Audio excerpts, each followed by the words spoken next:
Good evening, everybody. I'd like to call this meeting to order. Time is now 4:30 p.m. Roll call, Tina here, Joanne, Here. Nicole, Here. Danielle, Here. Stephen. Here. If everyone could please stand and join us in saying the Pledge of Allegiance. I pledge allegiance to the flag of the United States of America and to the republic for which it stands, one nation, under God, indivisible, with liberty and justice for all.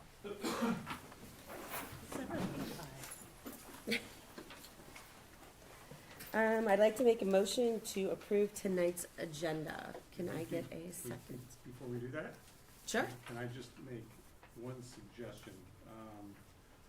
I'm looking to move one of the topics, 12B, the CESA 5 Special Education Audit Recommendation, Mm-hmm. and either combine it with 12F, the Contract Reinstatement and Adjustment Recommendations, because it ties in, I believe, with the adjustment recommendations. Either combine it or put it after 12F. Does that make sense? Sure. So you want to move B, you want to have B and F together? So you make a motion to do that. All right, I'd like to make a motion to, yeah, is that good? I'd like to make a motion to move discussion item 12B and combine it with discussion item 12F. All right, I'll second it. Okay. All in favor of that change, say aye. Aye. Aye. Any nays? Motion carries 5-0. Number 5, approval of consent items. I'd like to do A separate from B. We made the change, now we have to approve the agenda. Move the, We made the motion to move the item, but now I think we have to make a motion to approve the agenda as a whole, right? sure, I think so. okay. I'll just make a motion to approve the amended agenda. Okay. Second. All in favor, say aye. Aye. Aye. Aye. Any nays? It seems redundant, but I Thank get you. where you're Yep, going. yep. Moving on to number 5. 5A. Can I get a motion to approve the board minutes for January 15th, January 21st, and February 6th? I'll make a motion to approve the minutes as presented.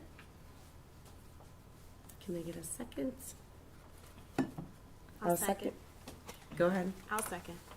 All in favor, say aye. Aye. Aye. Aye. Aye. Any nays? No nays. Motion carries 5-0. Going to 5B, which is the treasurer's reports. With this, I'm going to turn this over to Kathleen. There she's at, in terms of, we're transitioning over from Sue to Kathleen. And obviously, I think we recognize that we have her for 3 days in total, 1 remote.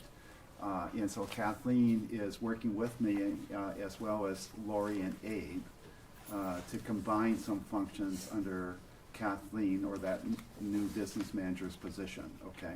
It's similar to what the job description already called for. We're just kind of going back to that, but we're in a transition mode. And so one of the things I've asked Kathleen is continue to supply the board with the reports that we have.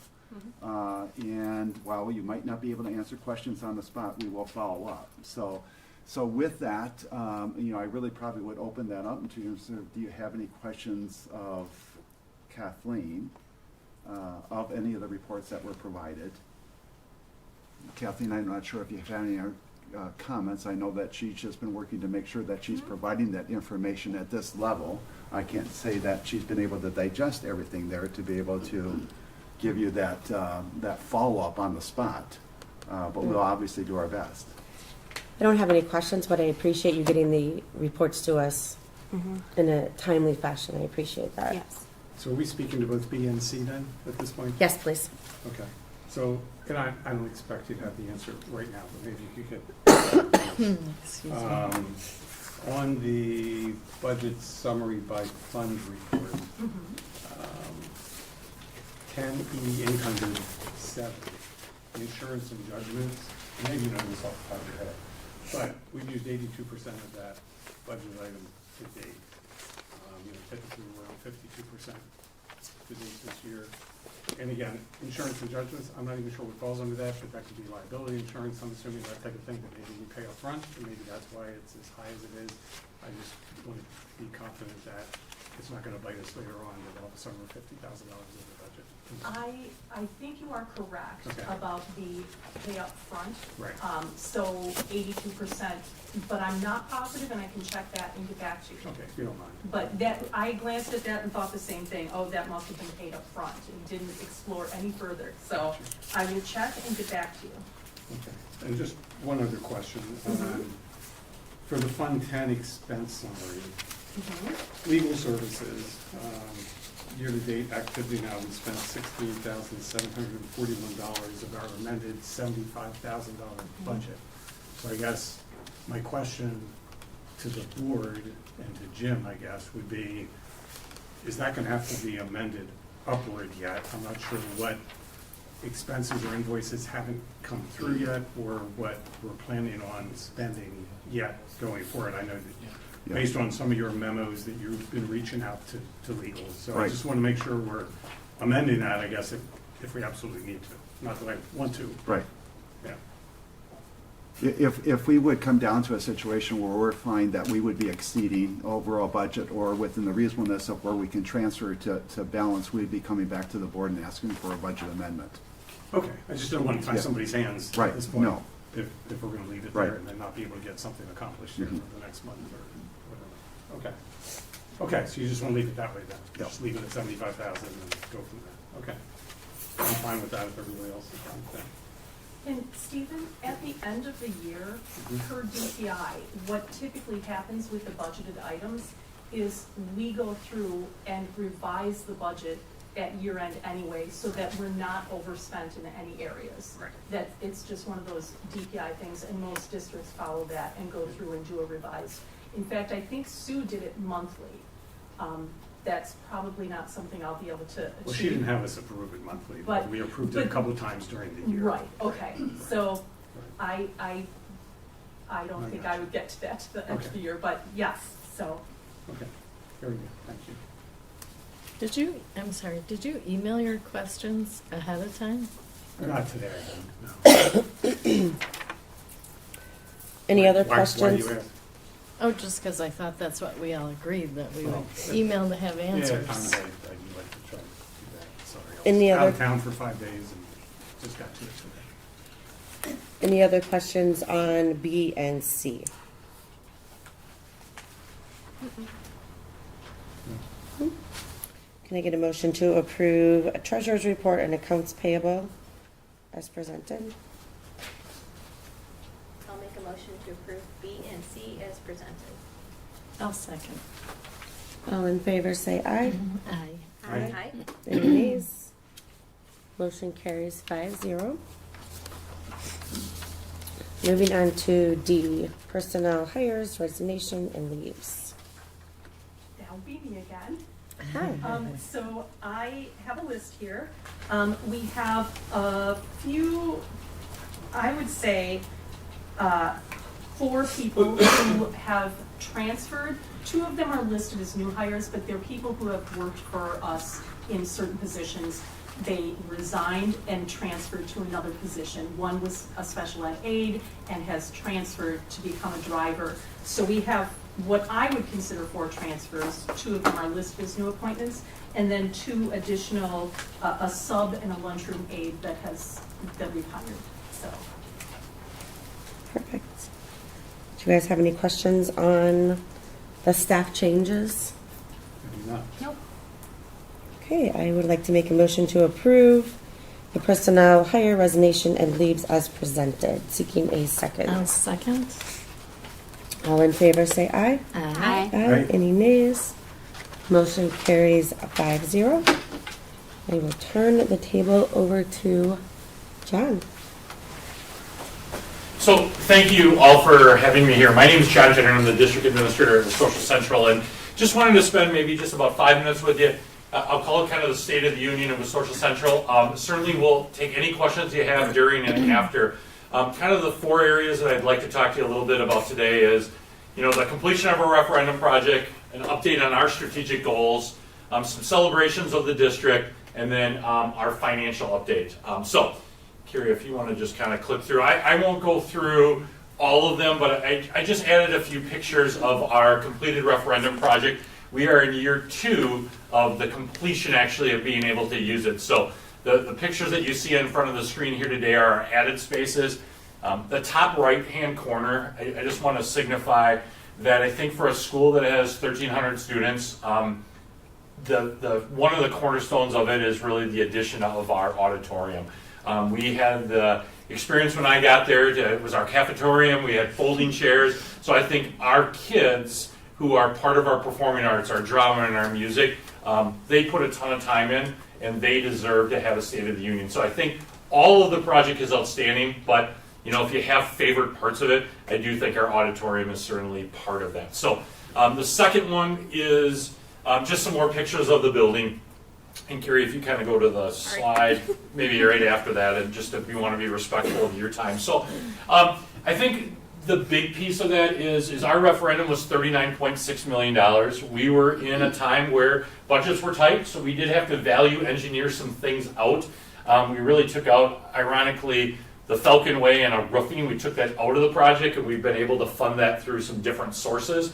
So there was no reduction in any of the promises we made to our community. Actually, it came in under budget and on time. So you don't hear that too much when you think of things of that. I know you guys are in the midst of completing a project in a beautiful building in the facelift, but does anybody have any questions about the facility? I know it's been a couple of years, and hopefully you've had the opportunity to be over there and see it and experience it. Our kids and our staff are super proud of it. I said during the referendum process that I think Wauwatosa Central is such a great place because of the people that are there, and then we just really owed it to our kids and our community and our staff to have that. Our building is still great. Your kids come there. It's a wonderful place for kids, and it's because of the people, but now to have that facility where people can walk in and feel proud, it's really exciting and really a cornerstone of our community. So. No, thank you from a future parent standpoint. I mean, I've only been in the gym, I've been in the auditorium, but beautiful. And again, from a proud parent standpoint and community member. Yeah, good. Fabulous. Good, thank you. So if we go on kind of the next one and talk a little bit about our strategic goals, and I won't go through all of those, but we really like all districts to have different priorities, and the areas to the left are the 6 areas. We're in year 3 of a 5-year strategic plan. And I'm not going to go into these because they're all equally important, but I'll kind of start over with the improved student achievement. One of the cornerstones that we've really worked on is how do we impact our kids to achievement?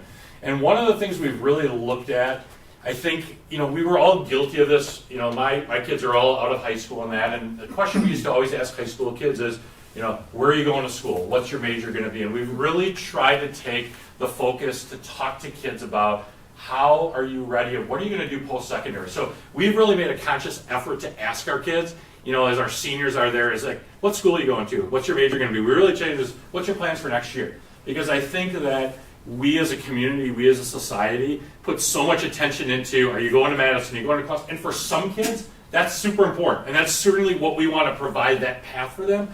But there's some great opportunities and some great need for kids that are working in the trades and different things of that sort. So when we talk student achievement, I think somebody that came from a K, you always think about, well, what's your reading scores? What's your math scores? And those are certainly a big focus of what we do. But we're also looking at is how many kids are getting industrial credentials. And if you walk into our building now, we just put up a big sign that is recognizing kids for ACT scores, advanced placement scores, but also industrial credentials. Because I think that's a piece where we want to celebrate those kids. And I say those kids that choose to maybe a different path.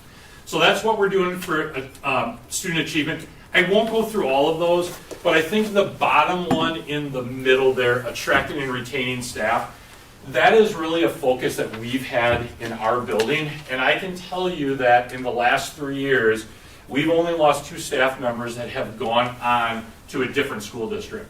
And I think that's really important to have because we are in an age right now where competition for teachers is really difficult. And there's a lot of investment. And you all know that because you work on it every single day, is I think when you can find good people that are built and they believe in the vision and things of that sort, it makes a world of difference. So again, I won't read all of those to you of different areas that we're working on, But I'm very proud of the right-hand side there is something that we developed about 1.5 years ago, and it came out of our strategic plan is, what do we want a Social Central graduate to be? And I want to share this with all of our feeder schools, is there's 3 components that we really want to focus on is the scholarship, which I kind of talked to you a little bit about. It's not just reading and math, but how are they ready for the next phase of their life? Citizenship, how do we make sure that we're modeling, promoting kids to be good people? And that could be, we had a girls' basketball game last night, right? Officiating, maybe not the best, whatever it might be. But how do we teach our kids, when faced with adversity, to overcome it, how to act and things like that? And then the last one is just character. And character is a lot of how do you treat other people and how do you model that? Because those of us that have done any hiring in the world, we know that we can help teach people some of the skills needed. But we want people that are going to come to work every single day, people that are going to be able to work with one another. And those are some of the focus areas that we have the opportunity to do because we're kind of that last step before kids move on to that standpoint. So, and then finally, kind of with that is, I don't know if Bristol has done any work with this, and it's probably more of a high school piece, but we've adopted Redefining Ready. And what I don't want to go into it, I certainly will answer any questions for that, but when it comes up there, is it really talks about kids being, college and career ready. And I talked a little bit about that. And it's a national benchmarks of what are the criteria, characteristics of kids who are college ready and career ready. And it has to do with kids' attendance. Are they involved in extracurriculars? What are their student achievement scores? And if you look, and I know it's very small, but it has different criteria of all the characteristics that would make a student college ready. From their ACT scores to their GPA. Did they take Algebra 2? These are nationally normed statistics. They're not ours. On the right-hand side is career readiness, and are those kids, are they involved in extracurricular activities? What's their attendance rate?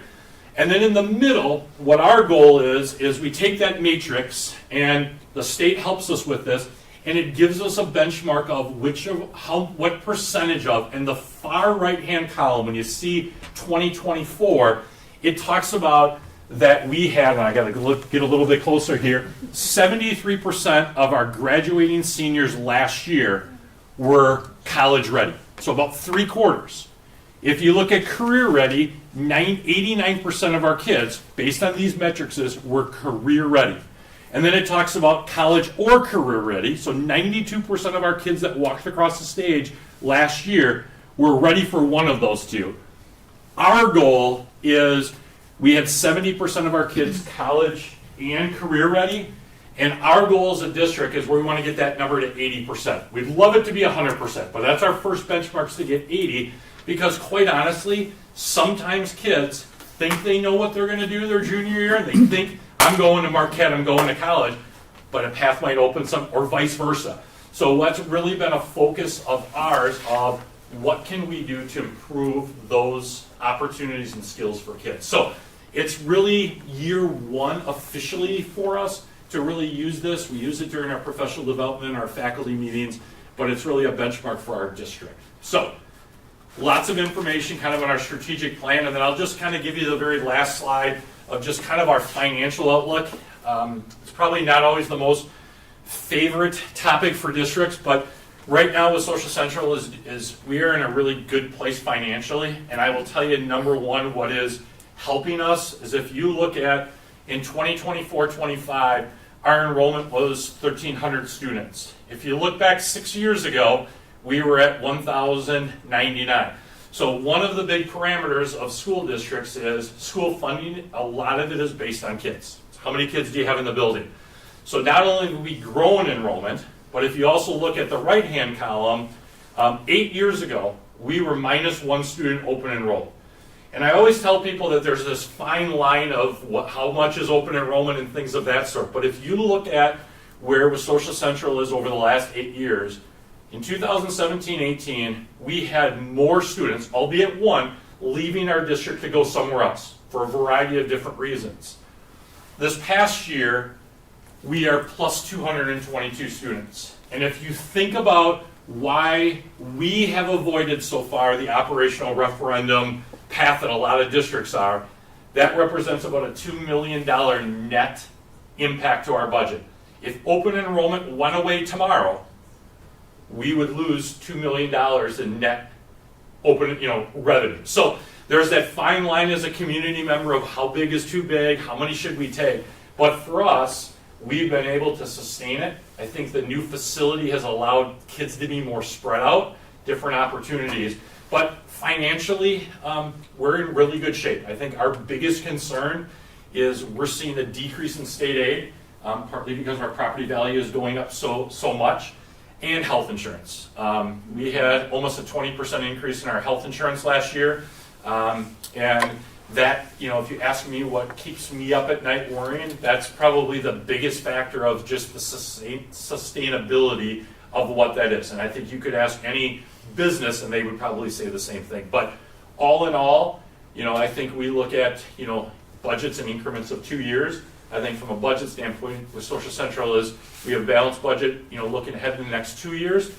And hopefully with some fingers crossed with some additional special ed funding in different areas, we may be able to push that out, even 3-4 years. But we're really proud of the work that we're doing. I will tell you, you guys do an absolutely great job. We don't ask kids when they walk in what feeder school you come to, but I'm out and about and I talk to kids every single day. I will tell you that the kids from Bristol are respectful. They do a great job. And you guys are doing some great job. That makes our life a lot easier because we only get them for 4 years.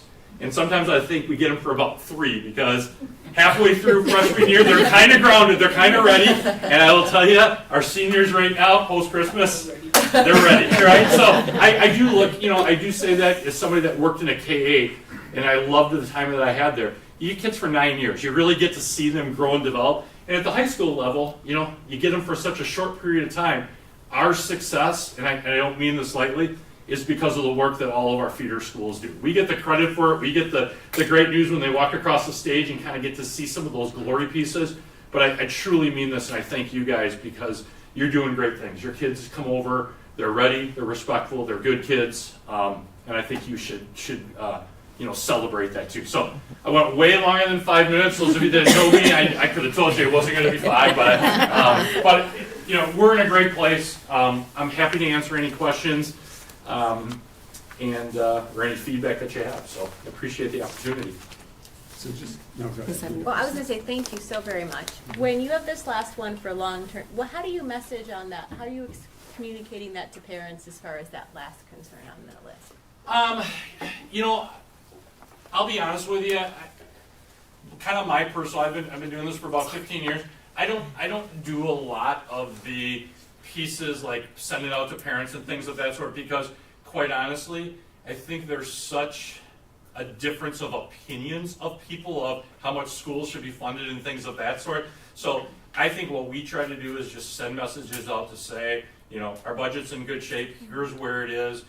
We do budget things at all of our board meetings and things of that sort. But I try to kind of stay out of that advocacy piece just because I know that there is some very polarizing viewpoints of funding of schools and things of that sort. So we try to celebrate the things we're doing for kids. And when we went out for our facility referendum, then we talked about here's the things that we've done, here's the things that we can't. But one of the reasons I want to try to get to all of our feeder schools and communities now on a yearly basis is I don't want to come back to you just because, hey, we're trying to pass a referendum. I think we've got a great story to tell. So we don't do a lot, partly because I think we're in pretty good shape. So it's easier not to have the ask of that. And I think the other unique piece is with so many different school districts, I say that lightly because I don't want anyone to think like, well, because we're doing it, John's doing a better job than somebody else. Because some of it is just you inherit what you had, 20 years ago in school budget. We can take credit for all these good things, but some of it is just, not just because somebody else is doing it poorly. Thank you. Other questions? Yeah, just a comment. First, the College and Career Readiness Initiative, I love it. Yeah. I mean, just absolutely. With the daughter coming to Central in a couple of years. The open enrollment, right now you're at 17%, if I calculated it correctly. Is there, and you're going up fairly rapidly the last few years. Is there a percentage that you think you would stop the 25% or not? So really what we do, that's a great question. So when we look at our open enrollment caps, we've kind of said that from a facility standpoint, large space standpoint, I mean, we really don't want to get above 1,400 students. I mean, that's kind of our threshold, right? Yeah. So what we do is we'll look at each year the incoming freshman classes. And honestly, if you look at like this past year, we have 101 current freshmen open enrolled. It was a pretty small class of resident population. This year's 8th grade class is again a pretty small residential, about 230 kids. The current 7th grade group is one of the large groups, so I would anticipate we'll see a little bit less of spaces that we'll be able to take. Makes sense. Yeah. Okay, thanks. Yeah, great question. Other questions? Any or other comments? questions? I would just want to extend my appreciation to John, because as a person coming in filling an interim role, John has reached out to me to help me get connected with regional district administrators, and it's been really great. Plus, I had the opportunity, because of some of our shared programming, of going over there to be able to sit in that auditorium. And I was taking pictures and sent them to show my wife. This would be a great community to live in. And I recognize that's a compliment to your people and your students and families. So I really have appreciated working with John and the regional district administrators. Thank you, John. Thank you for very all much. that you do. Thank you. Yeah, thank you. All right, moving on to number 7, district administrator reports. Just a few things here. On the monthly update, I continue to want to work to making something informative to you, and to make sure that we have efficient meetings and that we go through them, and not to necessarily do things that you've already seen, in terms of some of the celebrations, even though sometimes it's just really important for us to publicly share that, because we're so proud of what we're doing. But right now, we're into a lot of transitions, and one of the areas, that we are, on is combining some roles. And what I'm handing out there is just to give you some sense of, these were things that Ali helped me understand in terms of what was happening in her department. And I'm now working with Lori, who is picking up, some responsibilities in both those areas, trying to transition that so that they'd be, do you have enough? I got more. One more. Oh, One more would be great. thank you. So it's just, it's just for your perusal, to show that, some things are more important than other things, but things don't just happen. And Right. so if you're, re-looking in terms of where you might and how you might do some things, but I say that because we put a lot of polish, a lot of quality into a lot of the programming that we've done. But that took resource. And I'm trying to, again, making sure that of our size, that we're comparable. So as John was mentioning, you're always trying to work to get that balanced budget so that you're working within that resource base.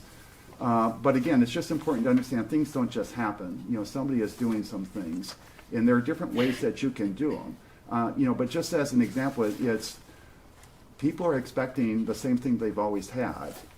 And sometimes you can still get there, but it might be a transition of getting there in a different way. As an example, we have a play that's coming up. And we put a lot of polish in terms of advertising that and marketing that, and we paid a resource for that. Well, we don't have the resources to do that, anymore in that same way. And so I just want everybody to just be aware we're working through that. And I think we're going to end up in a good place. But we appreciate your patience and understanding during that too. So I just wanted to share that with you. The other thing I want you to know, and I reported that in an update, is that some teachers, I petitioned the state to take a vote to be unionized. And, essentially I followed up on that, inquired, and, essentially is you just have to facilitate this, and it goes through that process. And so while I'm not suggesting that that's good or bad, I obviously would only want to know in terms of, is there anything that we can do to always improve? Because I would raise the question in terms of why unionize. But we're going through that process. We're now finalizing the slate. Essentially, it's looking for all the teachers, that fall into that category. And we've provided that list. We're down to reconciling 2.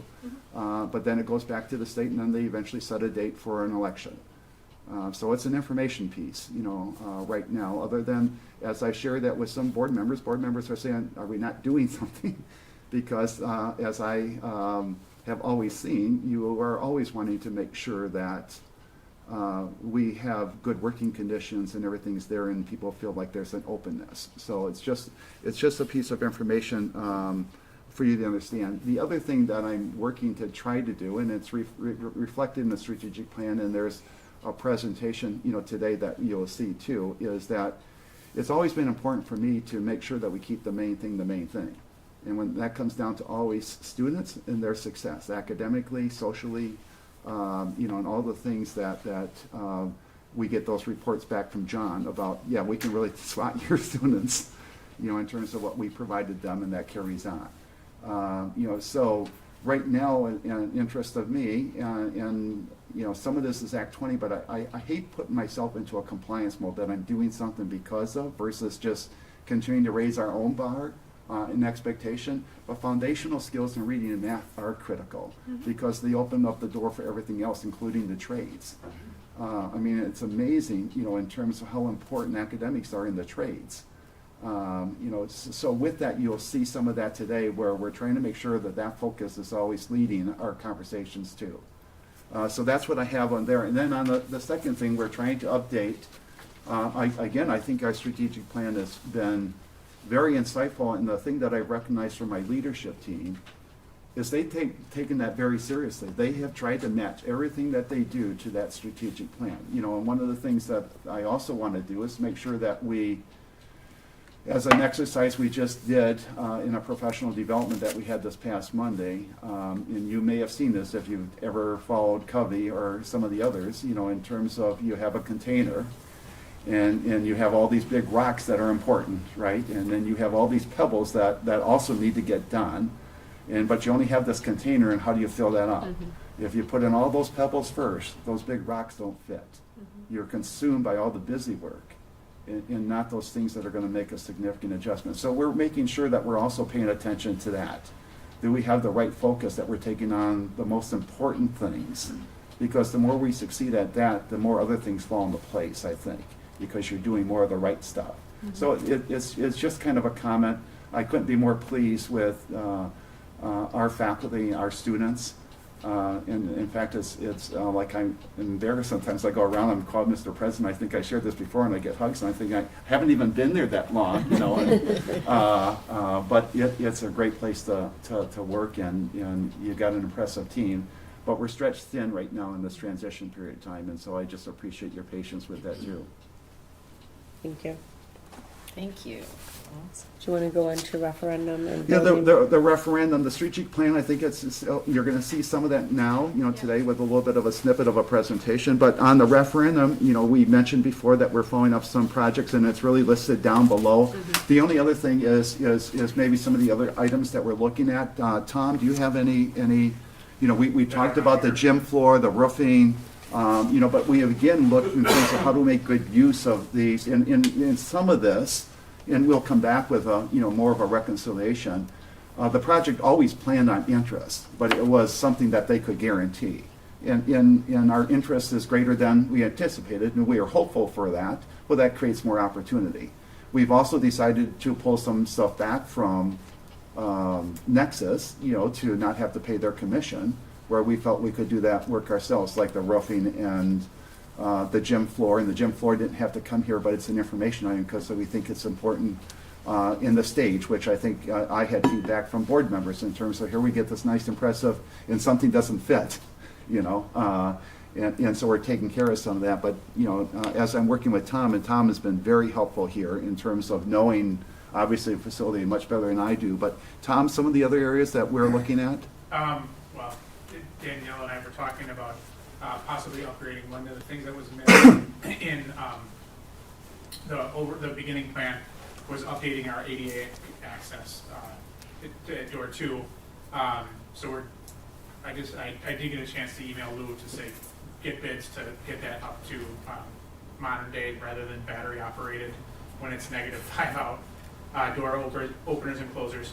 As well as putting some picnic tables. We know that our community uses the playground quite a bit when we're not here. I leave at 5, 6 o'clock at night, and if it's nice out, there's families out there. So not just for the families, but also, you know, the middle school kids, a lot of times at recess, they just want a place to sit and socialize. So putting some things out there. And then Lou and I are working on not just the floor, but the walls and the padding to make everything look nice in the gym along with the stage. So ideally we're within 3,000 or 4,000 of where we as we've been building numbers, we're able to get within 3,000 or 4,000 of what we were hoping to have. So we're feeling pretty good about getting a lot of those things taken care of. Yeah, the only other thing that I would say as we're closing down, and again, I don't have the history, you know, to know in terms of, you know, what was new, what wasn't, and, but we've identified like 3 areas that we're still following up. Was this part of the design construction, or was this part of the ode that is haunting us? And a few things there was this vestibule area. It seems like we've really got some issues with temperature, but it could be just a matter of retraining and making sure that we're monitoring and adjusting. But the foyer, like outside of the district office, is really cold. And I have the question of, is that really enough heating capacity there, or do we need some more wall units? You know, so there's Is that some. where the pipe burst? Yep. Yes, and we had this conversation, you know, in terms of these are items, so, you know, was this part of not a good design, or what, you know, and a lot of that was referenced, this was there before.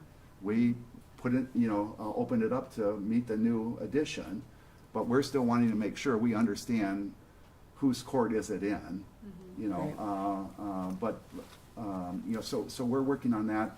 We also have, an odor that has surfaced in the nurse's office, in the secondary wing, in the lower level. So we haven't been able to resolve that yet. That's and then in the district office wing, it seems like we get best lukewarm water, and that wasn't always the case. Now you can get some buildup into some of those pipes, something could, you know, but we are still pushing to make sure if this is something Nexus has to follow through the finish, you know, that we take care of that. Those are probably the 3 things that, you know, we're trying to reconcile to make sure that we know if they need to do something, that we're holding them, you know, responsible for that. Has Nexus been paid in full to date?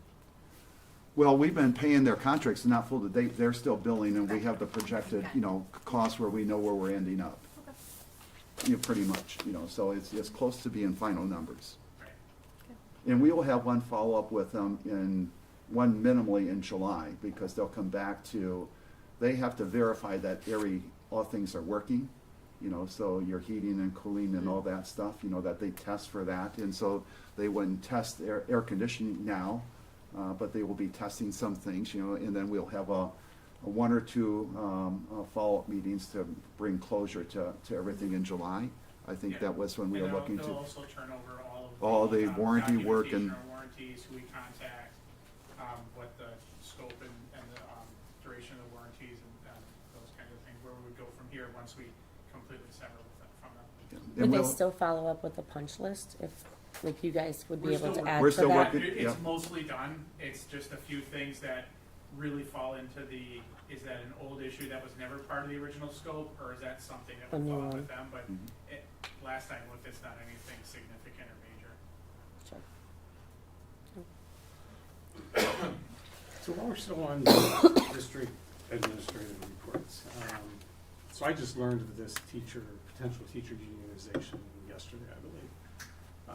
And I don't want to overreact to it, but I don't want to underreact to it either, because I think that the board potentially plays a pretty big role.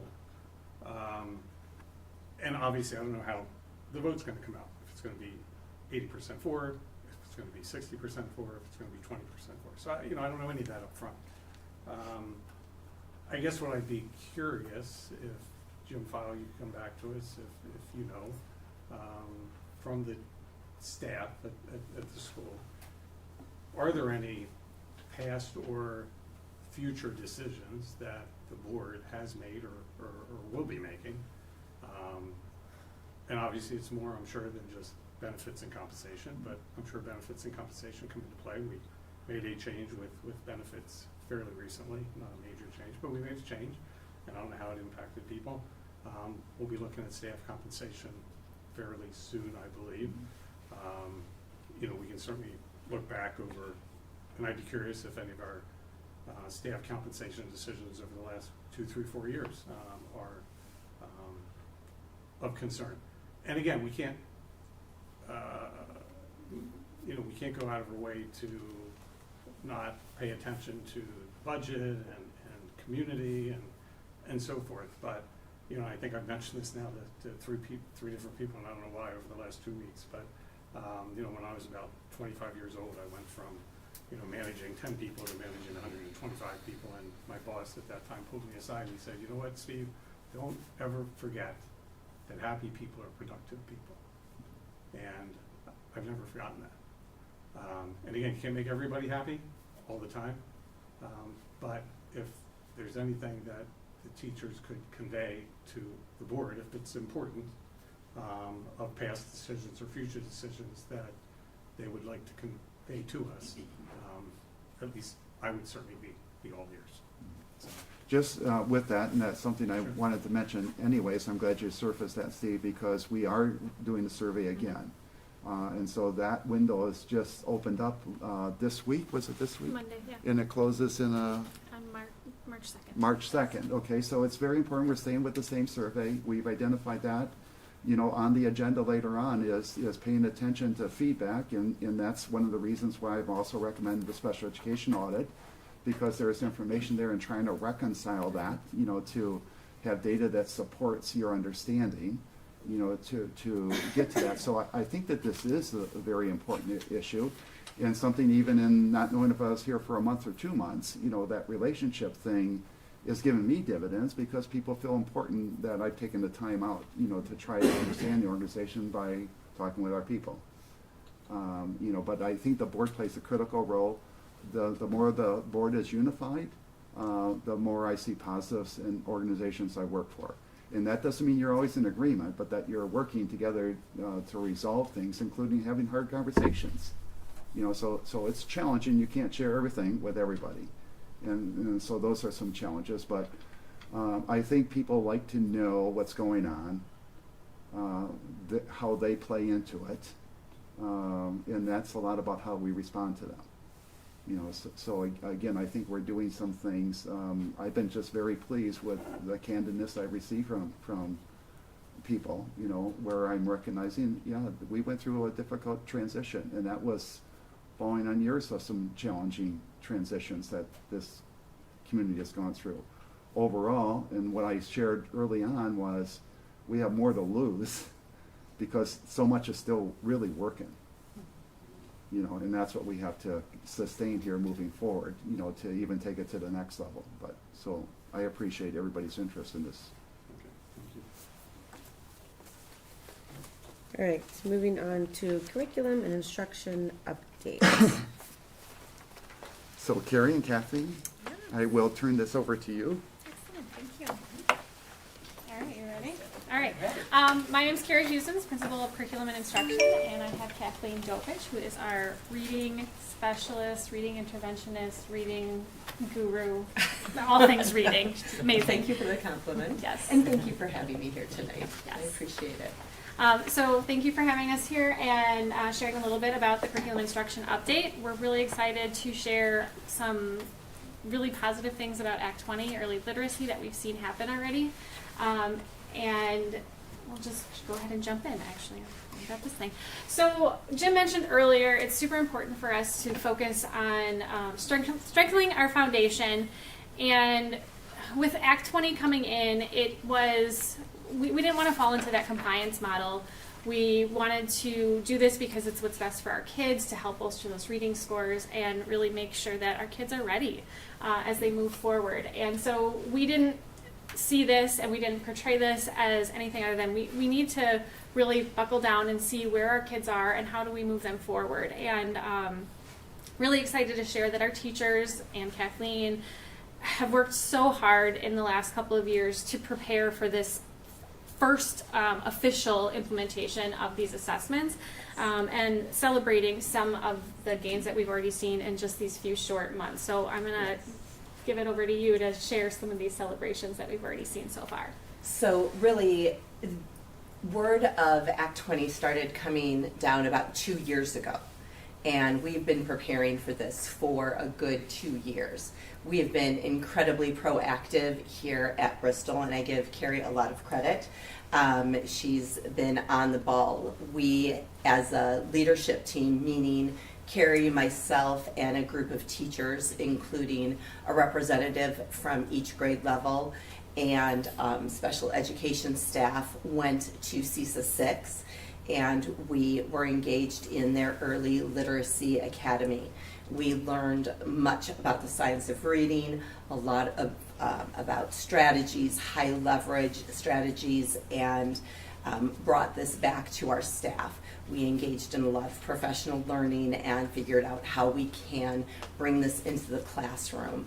We learned, then we were engaging in the Cox Campus Academy. We were involved in professional learning with that. Anyway, I'm not going to go into all the details, but anyway, because I could go on forever. But we have been preparing for this really for 2 years. And we've really taken the bull by the horns, not only because of the compliance, but really because it is the right thing to do for our students. And as I've had these conversations with Jim, it's really the right thing to do, and kind of Act 20 kind of gave us that push that, you know, some of us may have needed. So there are some things that maybe maybe hesitate a little bit with Act 20, but most things I'm like, this is good, and let's do it, and let's embrace it. So there's a lot of groundwork that, came with this, and there's a lot of celebration. The true compliance and the true law did come into effect this January, but we went into a, quote unquote trial run in the fall so that we were prepared and we were able to cross all of our T's and dot all of our I's in January. So that was really nice. We went basically 90% in the fall, and that really set us up to be in a really great position in January. So as you can see, overall, we've had a 32% decrease in the number of students who are below the 25th percentile. And that 25th percentile is important because that is the threshold at which we need to provide kids with individual reading plans. This means very specific, laid out plans, and any single plan is a lot of work in and of itself. So to decrease that by 32%, 114 to 77 students, that is a really big celebration in fact in the use of our resources and being able to shift that. I also I want to really celebrate this big drop, but also temper some of that celebration with the fact that this was a lot of work. More so than we even really anticipated. And I think when Kathleen talks about Act 20 and the pieces that are difficult, it's the timelines and the mandates and the requirements that are unrealistic in a lot of ways. I can't tell you how many times Kathleen has said, if I could just clone myself, I would. How many evenings that she and teachers and I spent long, late evenings above and beyond to accomplish these results. And I love that we're seeing this. I just want to caution that this is not sustainable for the long run for Kathleen, and the amount of effort and time that we're putting into this. We're going to have to look at some other possible ways to utilize our resources and find other resources to be able to continue to have this kind of growth. So very much celebrating this and the hard work, but I don't want my people to burn out either. Like you said, happy people are productive people, and so we just can't push them over the edge. Carrie, can I just jump in there a little bit? I've shared with some board members, I started getting this in meeting staff and inquiring about, at one point in time, we felt like we accomplished more and had a higher standing. Yet you look at the report card, we were pretty much in that same range. But I have had conversations with Kathleen about the very nature of what Carrie is mentioning. We had much more staff back then working in these areas that we don't right now. And there was, I'm not sure how to highlight that because the report card might have been in that area, but we are looking at ourselves in terms of how we led versus others and how we kind of lost some of that status, where we were, so it goes back to reinforcing the need to have the resources to get the job done, sometimes. And my interest of lowering overhead costs is to make sure then you have more resources that get directed towards the classroom and the supports to make that effective. So I would highlight that. Kathleen, you've identified, that we were probably accomplishing more and more to share with that, even though the report card might have been there, but we did have more people in the past. I think it's important, to have people with the right credentials. Right. Yes, the most challenging students need the most skilled educators to Right. be able to provide that support services. So actually, very nice segue into our next slide. So this is our current staff right now. So see a picture of me. I am a reading specialist and a reading interventionist. And then we have Janet Golm, who's our math interventionist, and then we have two amazing educational assistants. That's Christine Bond and Gretchen Marquardt. If you notice, I just want to give a little clarification. I'm not sure if everyone's familiar. I do have two titles. There's a reading specialist and a reading interventionist. And I don't know if everyone's familiar, but those are actually two very distinctive roles. A reading interventionist is a person who sits at the table with the students and does those interventions and works with the students. It is a master's degree, and it's student focused, and it's working with those students to increase those reading skills. So again, it's that that skill student focus. A reading specialist is it takes schooling past that reading teacher and that reading interventionist degree, and it is an administrative license. So it's very systems focused, and it's a teacher focused. So it's kind of that overall picture. So again, then you're talking about data analysis, really planning for those overall interventions. You're talking about coaching teachers and working with teachers. And so it's that overall picture, looking at that data. How are we working as a school and looking overall? So it's two very kind of distinctive roles. And I've been doing both roles for 14 years and enjoying them. Very much so. I love Bristol School. I've been enjoying this role for, like I said, 14 years. 20's just kind of gotten the better of me this year, and kind of really kind of pushed those two roles kind of to their limits. So, but I did want to talk about that because those are two very distinctive roles that I've been working with and enjoying both of them very, very much. But again, said to Carrie, if I could clone myself, If I could clone her, I would. 5 or 6 times, then we'd be in really good shape. But this is our staff right now. We have had, as Jim has mentioned, we have had up to 6 in the past, and we've had less population as well. So we've had, more per student contact during different times in our history. Yeah, so I believe at one point when we had 6 staff members, if you just did kind of like a per capita kind of situation, it would be 127 students per RTI staff member when we had the lower enrollment. Whereas now, if you do per capita, we are sitting at around,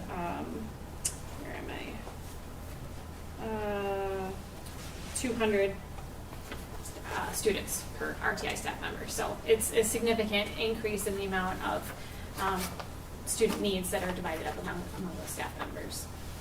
How long has it been reduced, and why were the staff reduced? It was I mean, is it? There was a reduction just because some people chose to leave. We did have somebody leave because of some health reasons and things like that. And so because of budgets, they just decided not to replace them and things like that. So, Okay. so then it was reduced. And then we got Christine and Gretchen back. So that has been nice. Would you just clarify, the RTI is response intervention? You may have heard this before. A little background, they would be much better at this, but, you know, my history goes back, you know, first in the business side, about hearing what the federal government was attempting to do to stop this overclassification of students into special education. Quite often it was the kid who was the least performing in the class. Well, they probably need special education help, and then there's that person is, you know, transferred to get that service, and there's a new person. And then the federal government, you know, even tried to hold money back, and they were taken to court and lost. Response intervention kind of came around to say, you need to be doing certain things in the general ed classroom and at different levels. So this response intervention has grabbed our attention to hold a mirror up to say, you aren't doing certain things, we want to make sure you are. And that's required us to pay attention, not that we weren't before. But that's what happens if we aren't providing the services that kids need. We start moving them over maybe to say, oh, they need special education services. No, they need good instruction, the right instruction for where they're at. Sometimes it is a partnership between the two. But, you know, that's just a little bit to understand. There's some history here that things haven't just happened where all of a sudden we don't seem to be holding our own, you know, with other countries. But, you know, right now I think we feel like we're doing a great job, but it does take resource. And this is a precursor to budget discussions too. You know, so we're trying to make sure that we are understanding our needs and our priorities. Which is a You great keep lead-in. segueing us You right do, into the yes, next it's slide. a great introduction to our Oh, thank you. I next didn't slide. know. So- memorize these slides. Right? So exactly what is our win time? And again, that's kind of an updated label for, we used to call it RTI time, but what is win? Kind of a nicer updated term for is what I need. Because really we are talking about what I need for all students. And back on our original slide of celebrations, you know, we did have a reduction to our group of students that were scoring below the 25th percentile, and I failed to mention this before, and so I really want to definitely highlight it now. We did have that big reduction for those students because those are the students that we're talking about who need those personalized reading plans. But we saw tremendous growth among all of our students. And that is definitely something to celebrate. We saw, and we're focusing on all of our students because all of our students, we have definitely gone back to this hands-on approach, which is what we had done before. And I'm super excited that we have returned to that. All kids go somewhere. All kids are getting, you know, targeted instruction at their level. They're all getting what they need. And we are seeing the growth among all of our students, and that is super exciting. And not only are we seeing the growth among our students, our teachers are getting really good at and more skilled at looking at the data. Yes. They are, and it's really exciting. So not only are we seeing student growth, we're seeing teacher growth. They're going, oh, look at this, you know, their rate is really increasing here. But look at their accuracy. So maybe, you know, I'm noticing this. Their accuracy is really increasing here. And they're really getting much better at looking at this data and the trends and the nuances. So it's really exciting to see not only student growth, but teacher growth. So that's really exciting. So I failed to mention that before. So huge shout out to not only just our students, but our teachers as well. So that's really exciting. And is this the second year with Wonders? This is the second Second year. year, Second yes. full year of full Because we implementation. invested in the new curriculum, so I'm Correct. sure that's a positive too. Yes. Yes, yes. it is absolutely a So positive. we are really beginning to find our groove. So it's really exciting. So again, what is WIN? This is what I need. All students are going somewhere. They're receiving targeted instruction based on the student data. And what we're really using is that Ames Web data, which is required through the Act 20, which is, I really like. And I'm going to interject too. So Yes. we're focusing right now just on literacy side of things. This is also happening in math. Yes. But because of Act 20, there's a lot more, there's far more requirements that we need to make sure that we're crossing every T and dotting every I with. But this is also happening then with math as well. Yes. So again, we're talking about students that need that remedial intervention. We're talking about students that are on level, and then we're also meeting the needs of those students that need more of that challenging enrichment as well.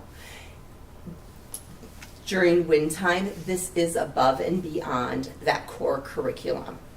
So we are needing to find those resources. So it does, again, require that additional time. So again, this is where that reading specialist role comes into play for me. And so I take the time, I sit down, I look at the data, and I really analyze it, look at where the students are, looking at the trends, where they're falling, looking at what they need, then sit down, talk to the teachers, we collaborate, we look, I say, and making sure, is this reflective? What are you noticing? We sit down, we plan, we group the students. Okay, who would like to take what group? And then we sit down and plan things. Do you have a copy of Yes. this WIN time grouping sample? We sent this Mhm. out. Okay. Okay. So this would be a good thing to kind of refer to too as she's talking a little bit. It kind of helps frame what the process looks like a little bit, and when we're talking about the number of intervention groups, when we say 8 different intervention groups, the different squares or spaces on the table represent a different group of students and with a different essentially curriculum and focus area and set of assessments and a different teacher.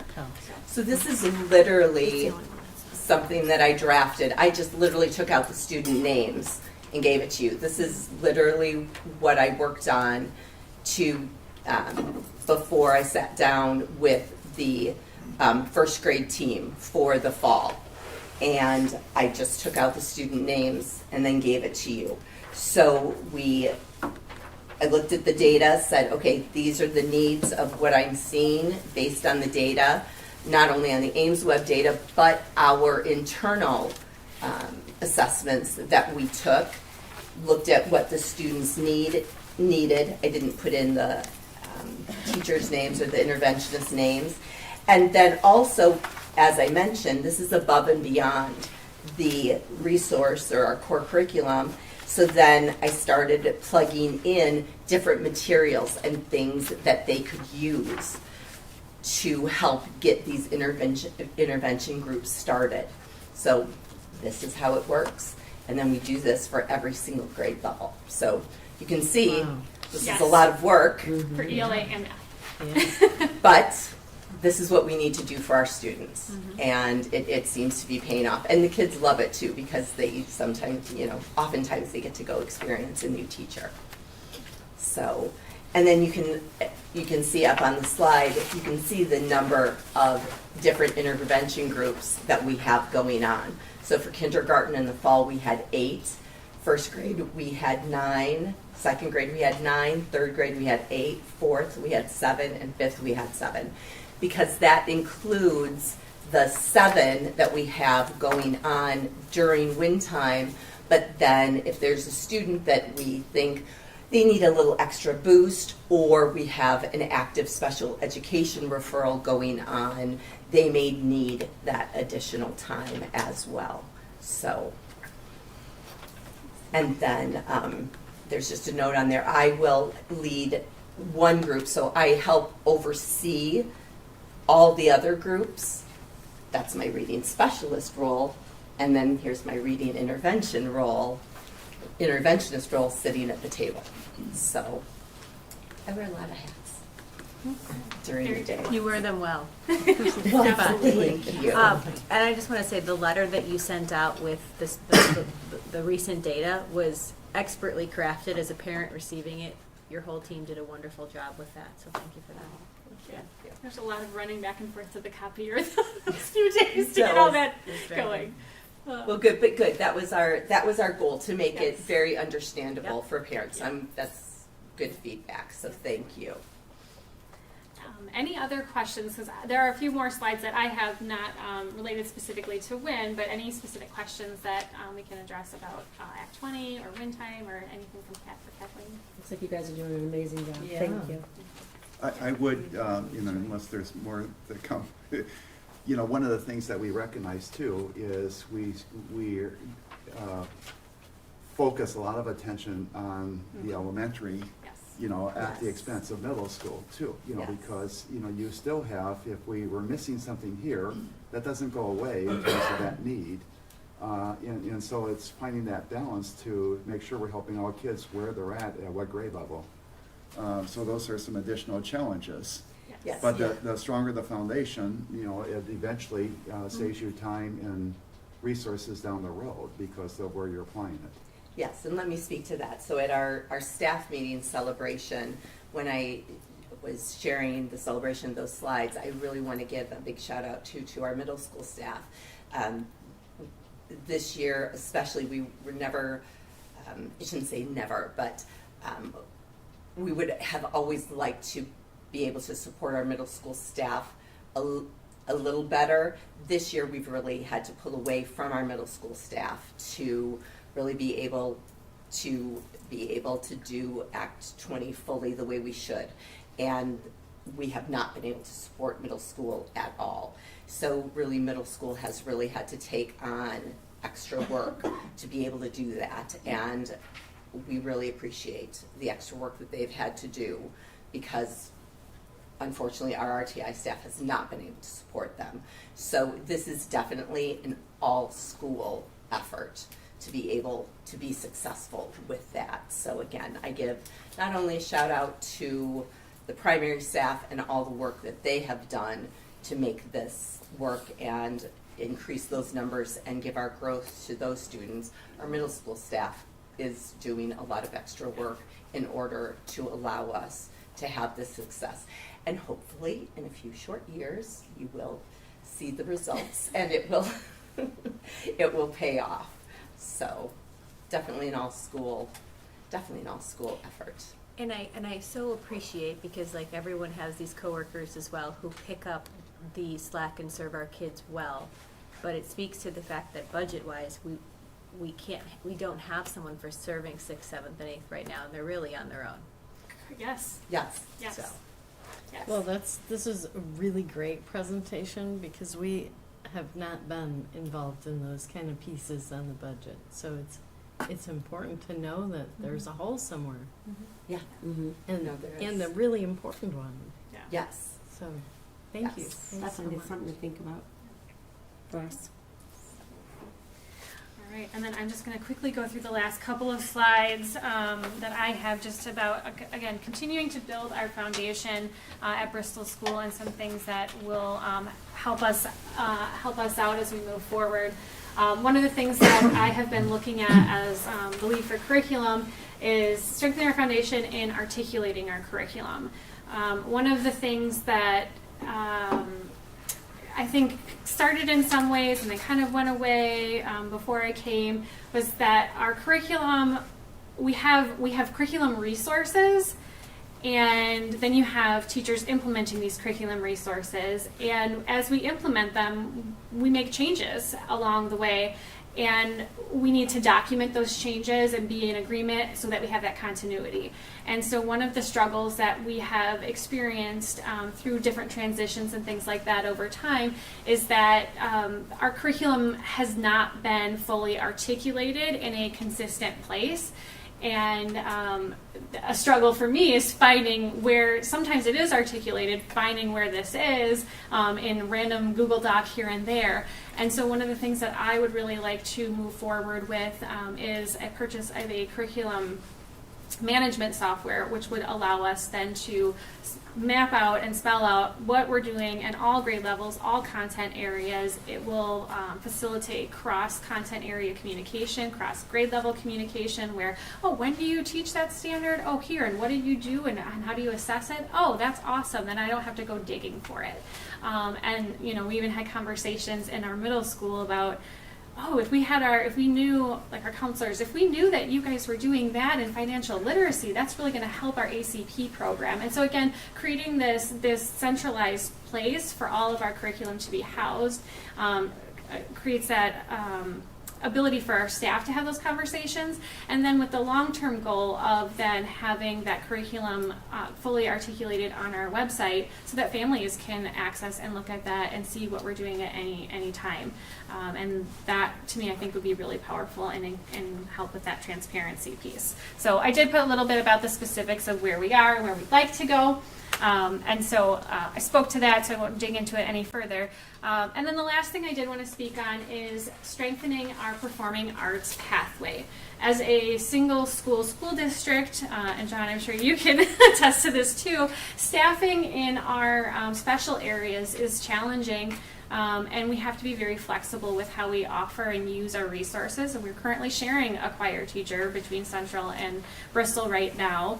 And right now we're using that teacher in a lot of different ways. And, you know, speaking about burnout and things like that, I don't want to lose a really good staff member because we are trying to put too much on that plate while at the same time trying to meet many needs as a building. So one of the things that moving forward with our schedule that I would like to pursue is consolidating some of our offerings. And so right now our current reality is that our students in 6th grade are all required to take a general music class.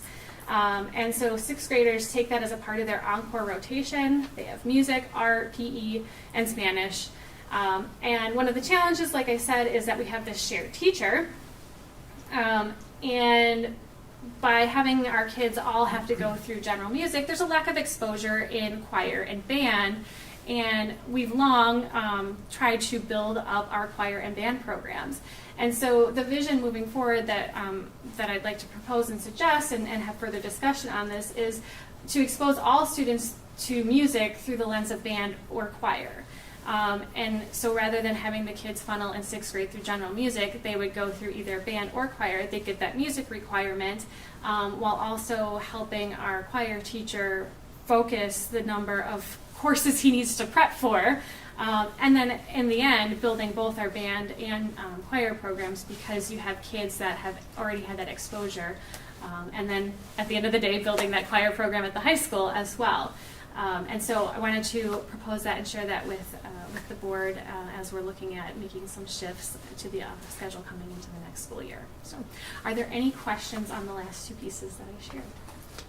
So 6th grade they're required for general, but then 7th and 8th they can take an elective Correct. if they choose so. Yes. Okay. Yes.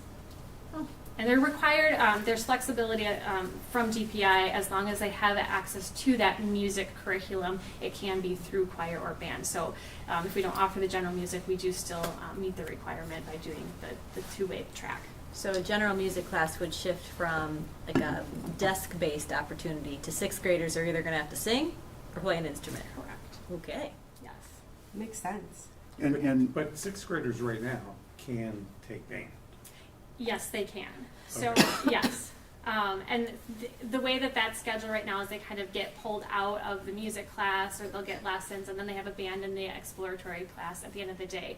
And so this would shift a few different pieces. Again, at the end of the day, it's really going to support our choir teacher in being able to Creating more focus. leverage. Mhm. Yes, and really focus because he's actually teaching so many different things right now that this would just streamline it into just those couple of items that he can be the best version of himself and teach the content that he was actually hired to teach. And at the end of the day, when they do that, they're like half of the kids go to band, half go to choir, half go to music. They're like mixed throughout the building instead of just going to one particular place.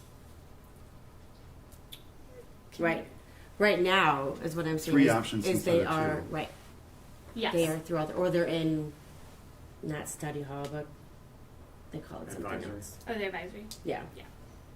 Yeah, so choir, the only time choir is offered is actually one, at the end of the day, and, at least for the 6th, 7th, and 8th, it's just one day a week.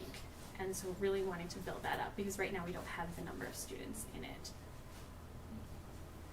And some of the things that we are discussing obviously have budget implications. Some things we already have budget set aside for. We have budgets, set aside for the curriculum tool that Carrie was talking about, but we wanted to make sure that the board knew where we were going. Yep. It's a And creative that's- solution Yeah. that serves Yeah. students and serves the educator, so win-win. Awesome. Thank you. Thank you. Thank you. very much. Thank you. Excellent.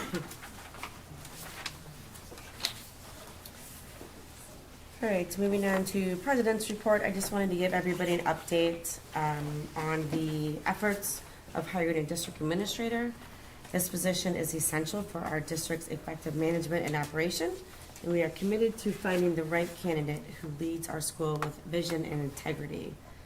To assist us in this process, we've enlisted the help of HYA.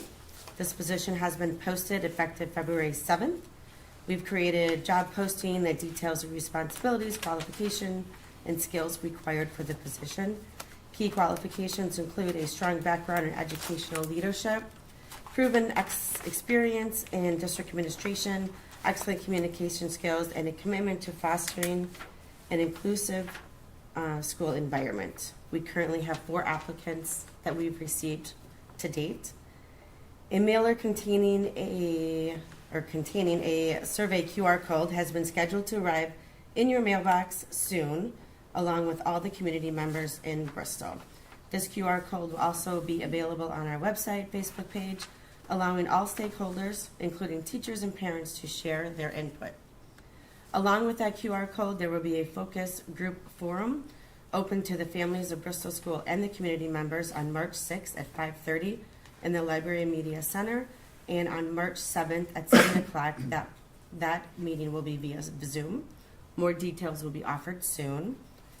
I will provide monthly updates on the progress of this process. If you have any questions, I am available anytime. Thank you. Thank you. Moving on to number 10, public comments.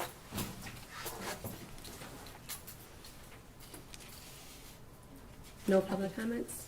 All right. Going on to number 11A, Finance Committee update. Joanne. Because we did not have enough information to warrant taking Kathleen's precious time and sit down and have a meeting, it was decided to cancel the meeting, and hopefully, once we get a business manager in place, then we can reschedule and get deeper into that. So we have no update other than that. Okay. Nicole, Policy Committee. Policy Committee, we have, as far as the committee, we finished the Neola packet, volume 33.2. The last, I think, about 5 will be on the second reading tonight. And then we did start the next packet, 34.1, and some of those are also on for second reading tonight. So I'm very happy with how much we are accomplishing and doing. And Tim was a great help at the meeting too. So we're doing good. Thank you. Can I just make one quick comment there? I was able to find time to attend the last policy committee meeting, and just excellent. Nicole, very prepared. Danielle, Tom, Tom knows it inside and out, goes through with the old guy, and the staff members that were involved. I just want, kudos to Thank you. That's the good to policy hear. committee Thank you. and what's all happening. So, Thanks. excellent, yeah.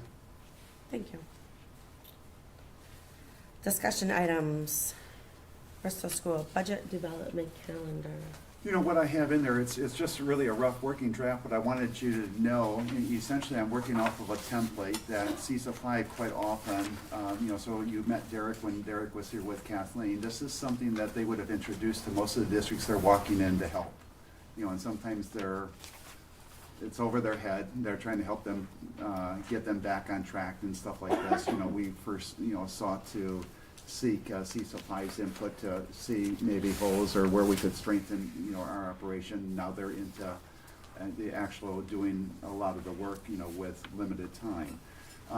But what we're doing now is, you know, what do we need to really understand our budget, you know, and our resources and our needs. So this is just showing kind of how we're doing this. We're assigning people. This will continue to evolve, and eventually it gets played out here, where you're engaged in that process. Some of that was already starting, you know, tonight, you know, by making sure you understand things that have budget implications, so that when you are asked to support a budget, you are going to have a deeper level of understanding of those component parts. So there's much to do. We're behind where I'd like to be, but again, I'm enjoying working with Kathleen. Abe and Lori have been just wonderful. There's a lot of chemistry there relative to everybody pitching in. We need to expand this out to get our, you know, essentially we didn't have, as I dipstick to try to understand, Sue was the budget, you know, and if Carrie, for example, didn't inquire to make sure she had resources, it was a rollover budget. Mm-hmm. You know, and so therefore, if we aren't looking out for yourself a little bit, you might get lost. Mm-hmm. Or we might be in a reactionary mode, and last minute we're bringing something to the board versus having a planned event. Mm-hmm. And that's what we're trying to refine our system to get to that level of engagement. So you're kind of growing with this whole process as we're going to help you along the way, but then you're going to see things fitting together in a budget that's hopefully will make even more sense than it has in the past. Thank you. So typically in March, we started having conversations about what we're going to do with teacher compensation, both with the steps of years as well as a cost of living adjustment. Mhm. Can we venture into that in March so that we're more prepared to do that by April? Yes, I've already started preparing a spreadsheet Okay. to be able to do projections and various what ifs. Okay. What if we do it this way? What if we do it that way? What if insurance goes up by a certain percent? Yeah. So I've already started preparing that so that we can be as ready as possible and get contracts out by the deadline in April. Would it be helpful to have what we had last year, just so you can see it for reference, but you'll work your own magic in what you prefer? I think I have. Then you have I've documents. got all of Sue's Okay. work from last Okay, year. great. And I'm using a lot of that. Okay. So, yeah. Thanks. The other thing I would share here too is another niche that CISA 5 has developed is they've taken it on their own to do this with not charging, you know, people, but they have collected a lot of data so districts can make comparisons, you know, the benchmark. But they've also been able to figure out how to utilize this stuff by creating more informative reports or to how does our teachers compare to other teachers. And so Kathleen is already, you know, we're looking at some of the stuff in terms of, you know, small costs of purchasing some of the tools now that just make our life easier. And you know, also we're looking at ways to keep you more informed and get you to that deeper level of understanding. So, Okay. Including a workshop in the future. yeah. Well, yeah, I'm wondering if we would see a first pass of this at the regular meeting in March and then hold a workshop to make a final decision in early April, so it allows the space so you don't feel rushed on contracts. That would be. We will work that out, you know, Yeah. you know, Yeah. and honestly, I don't have, you know, when's the right time, except that we were saying yesterday would be the best. So we are trying to do this all sooner than later. Sure. But I think we're all on the same page about the importance of doing something Okay. sooner than later, and to develop that understanding. But I guess just to confirm, so we do anticipate that the board will be making a decision on staff compensation Yes. at the latest by our April regular Yes, meeting? yes. Okay, perfect, okay, thank you. If you need any help whatsoever. Yeah, with actually, past- I think, I'm not sure of the date of the regular meeting in April. It may actually have to be before that, because Okay. contracts have to be out by a certain date. That'd be great. So, you know. I just remember it put a lot of pressure to get the contracts out the door, because if it's the third Wednesday, it's late in the month, Yeah. so. Right, Yep, right. yeah. For sure. Excellent. Thank you on that. We're gonna we moved B, 12B, so let's go to 12C. Awesome. Okay, well, I first want to say thank you for us having a discussion around this topic, because as we're talking about budgets, then naturally we talk about how do we create the resources to do the things that we want to do. And for context, a couple years ago, when they approached the biennial budget process, they have their listening commissions and their listening committees. And when I attended, I did notice a lot of boards came together, whether physically at that or they would send correspondence. And while administrators don't necessarily want to do the advocacy, it's a special position that we as board members can do. So the only goal for tonight, we just had to have an open conversation about what we may want to communicate as a whole that we can find consensus on. Because as I hear like the different budget needs, there's kind of like really three paths forward. There's budget reductions, which likely impact students. There's raising an operating revenue limit, even with the same tax levy. And then there's third option, which we can talk about in a SPED funding letter, which is securing additional resources. So just because they don't have the letter, the general gist is just that, and you can always chime in here, this is your dojo and your expertise, but we move a significant portion of our general fund to special education to fund that, about 10%, I would say. More? I'm not sure. Yeah, I don't want to put you on the spot. But, yeah. Yeah, even a couple years ago, it's about 2/3 of districts statewide move about 10% of their whole budget from general to meet the needs of state mandated special education, which is absolutely a priority. I love that that's a priority for public schools, but it does cost resources. And so our reimbursement rate from the state is, the actual number is 29.16. So for every dollar we spend, we get 29 cents functionally. A lot of groups, including like the Wisconsin Association of School Boards and then WASBO, which is the business officers, they're talking about a 90% reimbursement rate. They choose that number because private schools receive that, and I think public kids should get what private voucher schools get. They've already signaled, Governor Evers is putting forward 60%. Republican legislative branches said there's no way you're going to get 60%. So even though I took the time to draft the letter, I'm kind of curious as a group, like they've heard this, they've read this, and I have a feeling it's going to go straight, like kind of into a recycle bin situation. I'm kind of wondering as a group if you've heard other things or if there's other specific bits of information or things that we want to highlight that could express the need, because I saw countless districts expressing the need. And it was just kind of, it was It's not redundant, it's over and Right. over and over of right. the need of special education. I think sending the letter is great, whether it goes in the trash can, shredder, whatever. It's worth a try. It's worth, yeah. Yeah. Is there anything that you saw in that you would change or modify or, because also too, I mean, those who are proponents of private voucher programs and the organizations that advocate for private and voucher, they have their counter arguments to 90%. To me, and especially as a parent, I think it's abundantly clear what private schools get, public should get as well. But do you guys have any counterpoint arguments, or what do people put in? Any other ideas? I like the 90% option. Is it feasible? Probably not, but I like the ask. Taya was going to fill in the Yeah, we need to clarify a couple Percentage bits part. of information in there, yeah. yeah. She'll give you all that. Of our student population has special needs, so. 12% of our, yeah. 12%.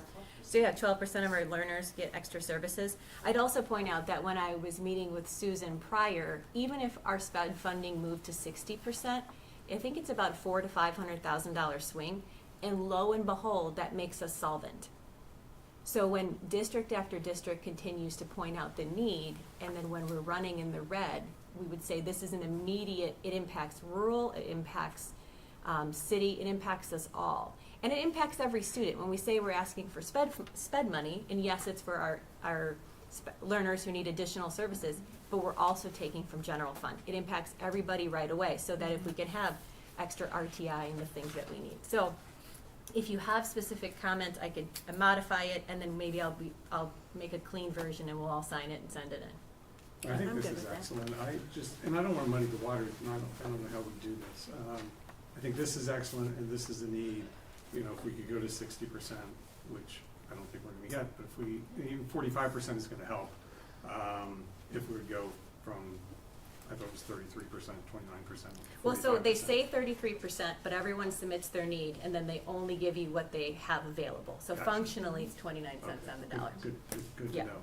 I completely just- agree as well. I think trying to encourage state Oh, yeah. representatives to give us funding for that will help not only special ed department like you pointed out, but it will help all of the students.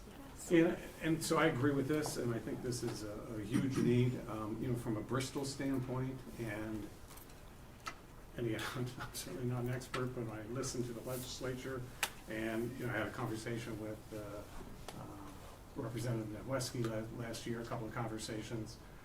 You know, Bristol benefited also from the low revenue limits, since we're at the lowest revenue limit possible.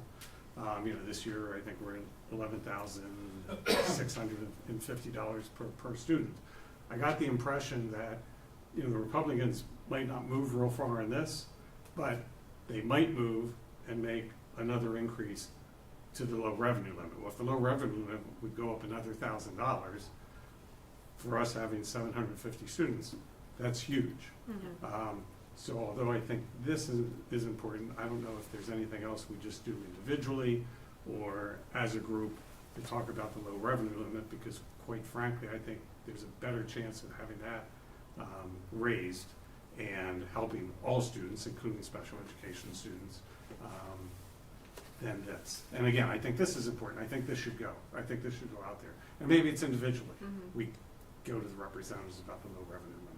Because again, you know, last year they kind of surprised us when they increased it by $1,000, and that was huge for sure. The Bristol. schools. revenue limit used to have an inflationary adjustment, which they stopped. You Which know, they that's Correct. created the Right. problem. And now, I mean, so those listening, revenue limit just means what we could spend per student. So even though Bristol has a high tax base, and even though we take in, I'm using round numbers, It's what we get per student, not what we can spend per student. no, it's what we can spend per student. Mhm. So this is the challenge, is even though we have this huge tax base, we have a limit of what we can spend on operating expenses per student. And that's what the operating revenue limit is about. So even though it's 11,000 this year and next year, we're getting the automatic adjustments to 11,325. And there's a lot of messaging, you know, and I get that it's confusing because you'll have one side say that it was historic investments. Well, it's not, from my perspective, not where it needed to be. So even if at 11,325, even if we plan on 325 extra dollars, that's still under inflation. So to Jim's point, back in the 90s, it was ticked always to inflation. It no longer is. So every year our increase will always be under inflation. So the revenue limit, I don't think will ever save us unless they dramatically say, all right, 12 or 13,000, and that Well, allows us that space. And it's $325 more per year. I'm not saying it's Yeah. great, Yeah. but it will hopefully get up to those numbers. Will it keep up with inflation? Yeah. Who knows? I'm happy it's predictable because every 2 years they're going to hold the state budget till July, August, and we still have to move forward as a board. We still have to make a budget, even though we have no idea where they'll change. We're getting a little off topic. Yeah. Okay. I totally agree with Yeah. all of that, and I like the idea of all of us reaching out for that. I'm okay with finalizing this, Yep. putting it on the Bristol letterhead or Okay. if what's so and Leave it at the sending that office to out. sign. Yep. Okay. I'm good. Yeah. Do we need to make a vote on that, or we've already voted that you would write the letter, so. Yeah, I could just make the adjustments with the factual With the information and leave it percentage at the office. And then you're welcome to include, and if you'd like to sign as well, people did different things. So, That would be helpful. right, thank you. Thank you for drafting the, Yes, thank you. the letter. Thank you. All right, moving on to 12D, second readings of the policies. We all got a packet in the BOE folder. Yep. Any questions on the time and effort you guys have gone through and making these work? No, No. the only one we have to be very specific is the, policy 6620, the petty cash, we need to put an exact amount. Mm-hmm. Did Tim give you a recommendation on? He did not. A few things came in conversation of, yes, on like our printouts, it usually says 500, I think, written on petty cash, but it was brought to, in talks in the committee, it was brought to that the Bristol shootout generally might have more that they might need for petty cash, and we weren't sure where that came from as far as does the Booster Club supply that, or does the school supply that? Do we need to have the petty cash on hand through the school or whatnot? So, I guess, how do you want to proceed as far as how much to have on that policy? Do you think 500 is not a reasonable number? For Not to put specifically you on the petty spot. cash, I think 500 is adequate. I think what you're talking about is seed money, not petty cash. Right, Okay. so it's a So difference having- in terms Okay. of, If you So know that you're makes having a sense then. shootout Okay. and you need a certain amount we of can money, draw that out. that is not petty cash, that would be seed money. Seed money, okay. So, and you can have, as much as you choose of that. If you need $10,000 on hand, you can have 10,000. If you need 50, you can have 50. Okay. The petty cash is just a set amount of money that is available for, let's say, I don't know, you need to buy stamps. You have petty cash available. Yeah. It's usually a very minimal amount so that it's not ever taken advantage of. So 500 should be adequate, but it is something that can be changed if anyone ever feels the need. 500 was in there previously? Yeah. Okay.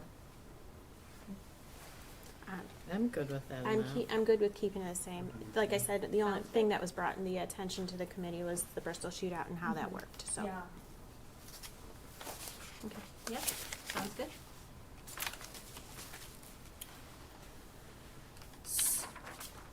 So do we vote on these as a So I'll whole? make a motion to accept as the second reading these policies as presented. I'll second. We'll do a roll call vote on these. Tina, aye. Joanne? Aye. Nicole? Aye. Danielle? Aye. Stephen? Aye. Motion carries 5-0 for the second reading of those policies. Moving on to building repairs. Building repairs, we have 3 items listed there for your approval. The third item is not for your approval, it's information only, just to let you know that we are working on this. It's referendum related in proceeding. We just felt it was an informative thing for you to know. The roofing recommendation, we also recognize, going back to board policy, that we had to actually advertise this, and we did, but we still only have 1 bid. And that's with Carlson Racine Roofing. I believe you have the details on there. There's, I believe, it's at 6 areas of the roof that we feel are in need of. We've had leakage there before.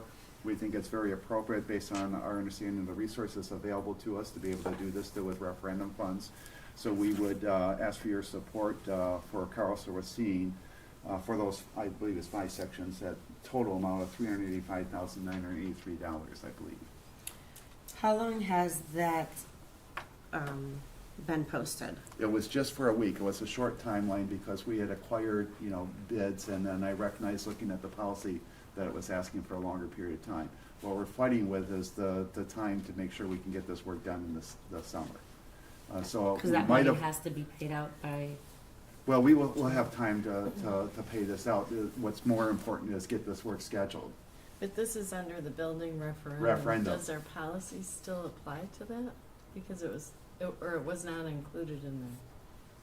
Well, we're paying it out of referendum funds. I still looked at our policy regarding bidding requirements. Yeah. Okay, how the referendum has typically worked when we, just a little recap on Nexus. Nexus did the design work, so, we used their architects, we used their engineers, they planned the project, they bid it out.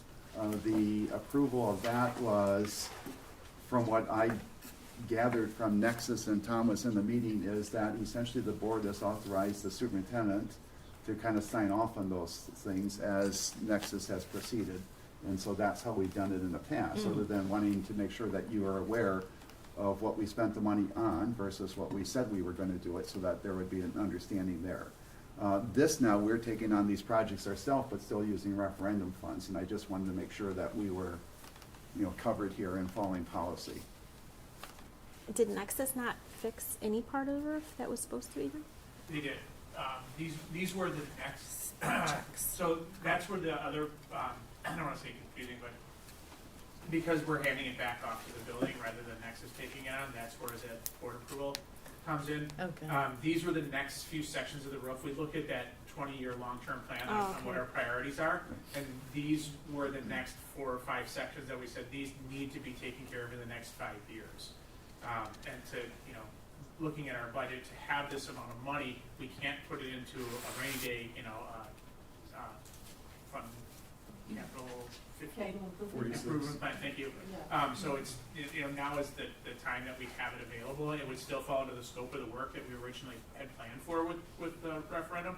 It was just that, the timing of, if we would have put it on Nexus, we would have paid Nexus charge, you know, more money. Commission, Yeah. right. Commission, and it was just that where it falls in the handoff, and then we're like, oh, shoot, if we're taking it on, now we do have to go back to board policy to say we have to go for NFP and get those bids.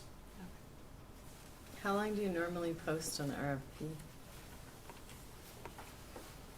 I don't recall if the policy specifically, you know, did it. I don't know that there was a time frame I on don't that. remember seeing one, but Yeah, so, you know, I would typically, you know, allow more ample time. You know, I think we had this on a tight week, you know, versus I would have had a longer lead time in advance of the project, you know, to be able to do these things, to be fair to, you know, all stakeholders, meaning contractors who might wish to bid, you know, even though that doesn't stop you from having preferences of, you know, whether or not you're always considering somebody local, you know, versus, you know, distance away or whatever.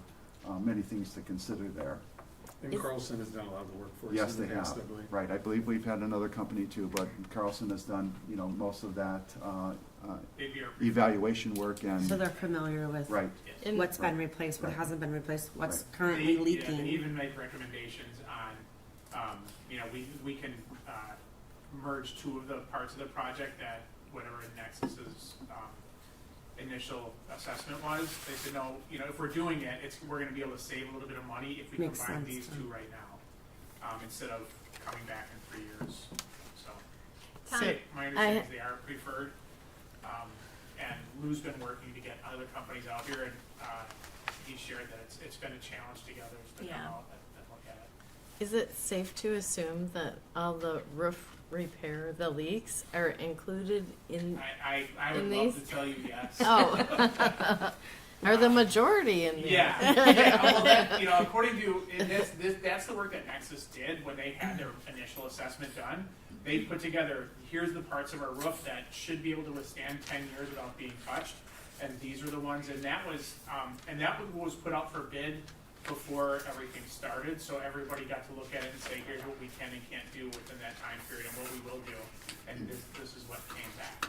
So my understanding is all of the people who looked at it in the past were in agreement of, yes, the priority makes sense, it's just a matter of what's gonna fall in now versus what are we gonna, you know, how far we're gonna kick that can down the road for these next 4 or 5 sections. Do we have 10 roofs? Because they're numbered. Yeah, there's just- sections. That's just fascinating. Also, I would say, and Lou probably would know the details to this, but it's a minor detail, and it wouldn't delay a vote if that's what we choose to do. But a 15-year labor and material warranty, and then a 2-year contractor's guarantee. I'd be kind of curious what the difference between the 2 is, but I'm sure Lou has Yeah, a sense Lou of question. that too. That's a Lou question. Okay. So what roofs would be remaining, and then when would they need to be done? And how do we factor that into a budget? And if we did these, the next, I believe, I didn't know I should have brought them back. Do you? Yeah, I got it. The next ones would be at least 5 years down the road. These were immediate, you know, we're Yeah. gonna need to address these. And again, you know, and I believe you've seen this before, but these are things to come back with, you know, in terms of where then they did an assessment, what can you expect? You know, and then we definitely have to be thinking about setting budget aside in scheduling work and knowing you have the resources to do that, otherwise you're back in the same position where you kick deferred maintenance down the road. Yeah, I mean, we were very fortunate here, we ended up with $1 million Yeah. in interest. Yeah. Whereas our first we first expected approximately $200,000. Right. So we wouldn't have been able to get Right. this done Yeah. through the referendum money. Yeah, and I understand, like, I'm not privy to all, like, previous board decisions. Sometimes it's kicking it down the road, but if I had to choose between fixing a roof and setting aside, $50,000 for that year, or making sure we had a reading interventionist, I might choose what previous boards did too, to prioritize students, and then focus on facilities, referendum questions, because our budgets often don't have the margin to plan ahead. That's what Fund 46 would have been so helpful to have, like, to fund that. That's a specific building fund for these type of things. So I don't have any further questions about it.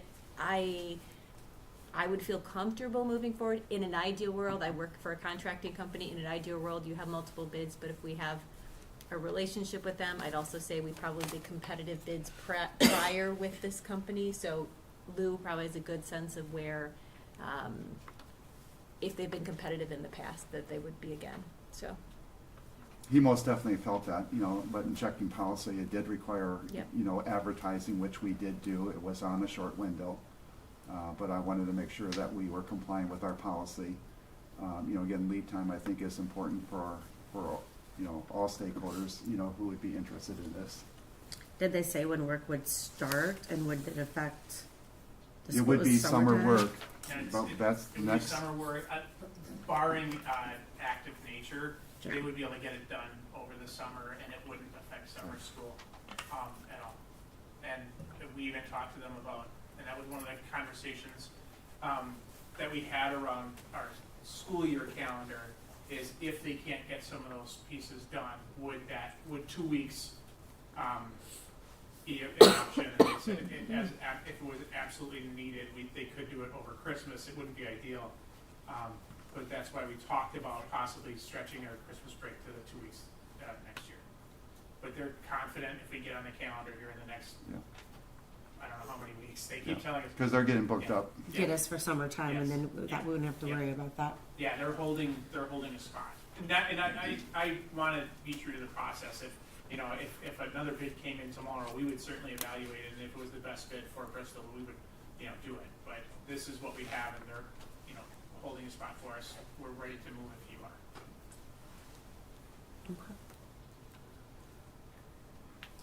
I'm ready to move. Make a motion. Where are you moving? I'll make a motion. No.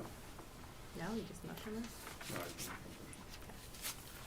Does anyone Make have a any more motion. questions? Oh. Oh, I'm sorry, go No, ahead. go ahead. No, I just go want to ahead. make sure there's no more Yeah, questions, yeah. and then you can do what you're moving wanted to do. No, I'll just make a motion to accept the roofing bid recommendation as per the document. All right, I'll second that. All in favor, say aye. Aye. Aye. Any nays? Mhm. All right, motion carries 5-0. Looking forward to watertight roofs. Right. Yeah. The second item there is the noticeable stage folding wall. This is kind of specialty area. We only have one bid on this, even though we did advertise this too. And so our recommendation there is for JWC Building Specialists at the price of $35,686. There were some options that we didn't find as feasible, and so we would go for this replacement. Can you explain what this is, the folding wall? Sure. When you're Sorry. in the gymnasium and you I look don't towards have the that stage, one. Yeah. there's panels that actually I have this. come out and to create a acoustic Gotcha. barrier between the stage I might be and the looking at gymnasium. Because of the use over years, I don't even know how old they are, but because of the use over the years, the tracking is not, the track itself is fine, my understanding. It's the tracking system within the panels that need to be updated, as well as the covers and the locking mechanisms. So Lou actually found, like, we put it out there, we tried to find multiple places. There is some options to just wrap those panels to make them look nice, but that's not necessarily gonna fix the locking and the mechanism to move up. Okay. Thank So you. It'll just beautify. This too would be under the building referendum? Yes. Yes. But it says in there, it does not, we do include, never mind, do not include sound barrier, ceiling, or soffit work. All right. But it's built into the panels, the folding wall? Mm-hmm. Okay. All right. All right, I'm gonna make a motion to buy a stage folding wall with referendum money. I'll second. All in favor say aye. Aye. Aye. Any nays? Motion carries 5-0. And then next item is just an information item. We're proceeding with that. It was, my authority to do that, but I thought it would be beneficial to know that we're doing it. The contractor that we're going with typically is who others would subcontract with.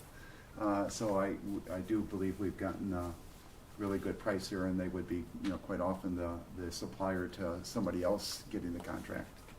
Is this for the big gym? So you do it in the summertime? Yes. Nice. Exciting. It's gonna be dusky. Oh, could you imagine? All right, Kate, I'll make, I don't have to do anything. That was information only. My apologies. Thank you. All right, we're gonna go back to, we're gonna combine B and F together. And Jim has some handouts for us. Yeah, just a little bit more supplemental information. I sent that to you electronically, but, just today.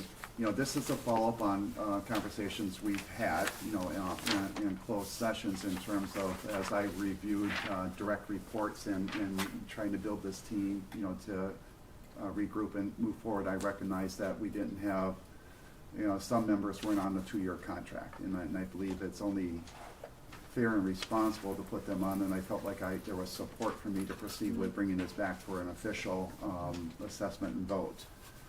So I'm recommending that. At the same time, as we even talked earlier about teachers, petitioning, to take a union vote. The survey information, suggested there were things not together in special education, and I had good conversations with Tay on this. I had good conversations with teachers, but how do you make an assessment? What does the data really tell us? And I think that this is really important. It goes back to Steve's point also in terms of what happens when you have happy workers. They're typically more productive and engaged.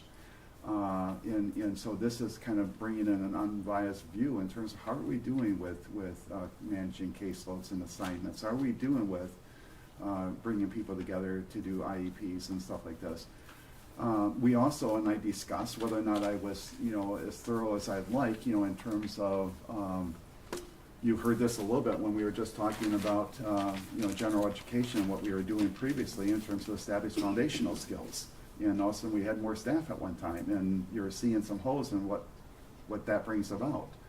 And so I also felt like we have a lot, and as I've looked at other districts, I can't tell you it was 100% thorough, but most districts have a special ed director. Even though some very small ones could subcontract for that work, it's a full time. And so what I've handed out, because I've entered into these conversations with Taya too, in terms of how do we, what's the benchmark data? Where are we at on some of this?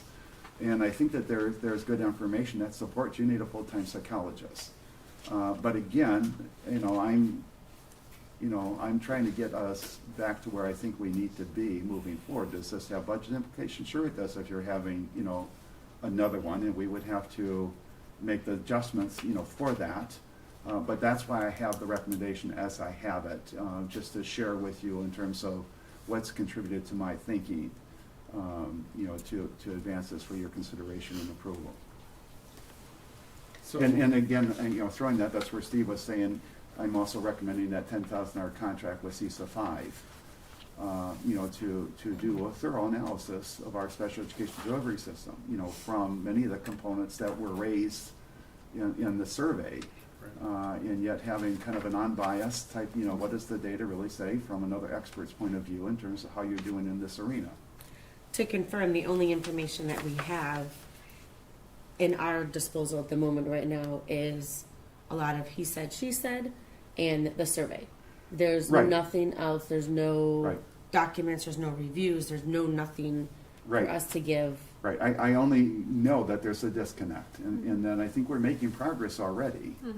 But again, informed people, making informed decisions, including, the special education staff understanding, in terms of what's contributing to our decision-making, that we're using good information, to make those decisions. So it is an adjustment here, that I'm asking for that I think is reasonable. and responsible to all, but it does have a budget implications, because we're talking about, you know, adding a full-time psychologist. But I also think that that's maybe a contributor to the problem, because we're trying to do too much with too little. Now, at one point, Sue and I had a conversation, and she said that she had built in to the budget additional money. And I haven't had a chance to confirm that. Yeah, I mean, you surfaced this as a question, and again, with Kathleen, I haven't had a chance to work back through to mine this data. Yeah, I recall that too. it So- was 90,000. I mean, so there and could be, the 30,000 resources was- could be already there, I just can't verify that. Yep. 90,000 came from CSAT 2's recommendation if we were to get part-time contracted school psychologists for this school year, that 20 hours per week would cost the district $90,000. Okay. I'm just repeating what Sue had said, that she had that built into the budget. So, This year's. this So- year's, yeah. So Do you that- know if that- it's built into the budget? So currently, yes, it's a prorated amount, because by the time CSAT 2 provided part-time school psych to support the school district, it was already past that, like, the time when they did the evaluation of how much it would cost the school district, so they just prorated it for us. So it's not going to truly cost the school district $90,000, a little less. Okay. But this is for part-time psychologists coming in from the outside. This is not built in for a full-time Yeah. psychologist at the Yes. school, I don't And believe. it would be, Right. my recommendation would also be to consider hiring somebody from within, because that $90,000 would go a much longer way. if Right. we- Meaning to employ the Correct. person instead of having any contract work. Absolutely. And my point was just that it's already, that money is already built into the budget. Correct. Yes. But how much is built in? Was it built in for a half-time psychologist or full-time? For part-time contracted CSAT 2 person. Okay, Yeah. That's how it was built. And- not a And I full-time. think that underscores your point of, you know, everyone wants the healthiest version of a special education department. We also recognize the strain of limited resources in it. And for us to get a better understanding and handle of how we should be investing funds, I think an audit and just a summary of from CISA 5 would be beneficial, because we Outside need to person know what coming we're in working and- with. Because we have been very fortunate that you've served in a 1.5 capacity, but that has consequences that are just natural, because time is only so much. And so we want to make sure that that department's supported as a whole. So I'm in full support of spending it. It's an investment. And so when people hear, you know, you're spending $10,000 for expertise, it's going to, I think, pay dividends, because it would save us from making an error in staffing, and to make sure that our kids are being serviced properly, so. I mean, I'm experiencing some, you know, another thing that, you know, I've gotten feedback on is the importance of following up with parent concerns and, you know, stuff like this. And there's many moving parts in here as we find a way to deliver quality service, you know, including the information that goes with that, you know, so that parents are on the same page. One of the things that Taya was instrumental in doing, and it spurred from this in terms of a question over whether or not service was delivered or not, even though we felt like we had records to do that. We don't necessarily inform the parents, you know, of this. And so, you know, we're going through a transition right now where we're helping our special education staff understand what we're attempting to do to meet our parents' needs, you know, to be informed.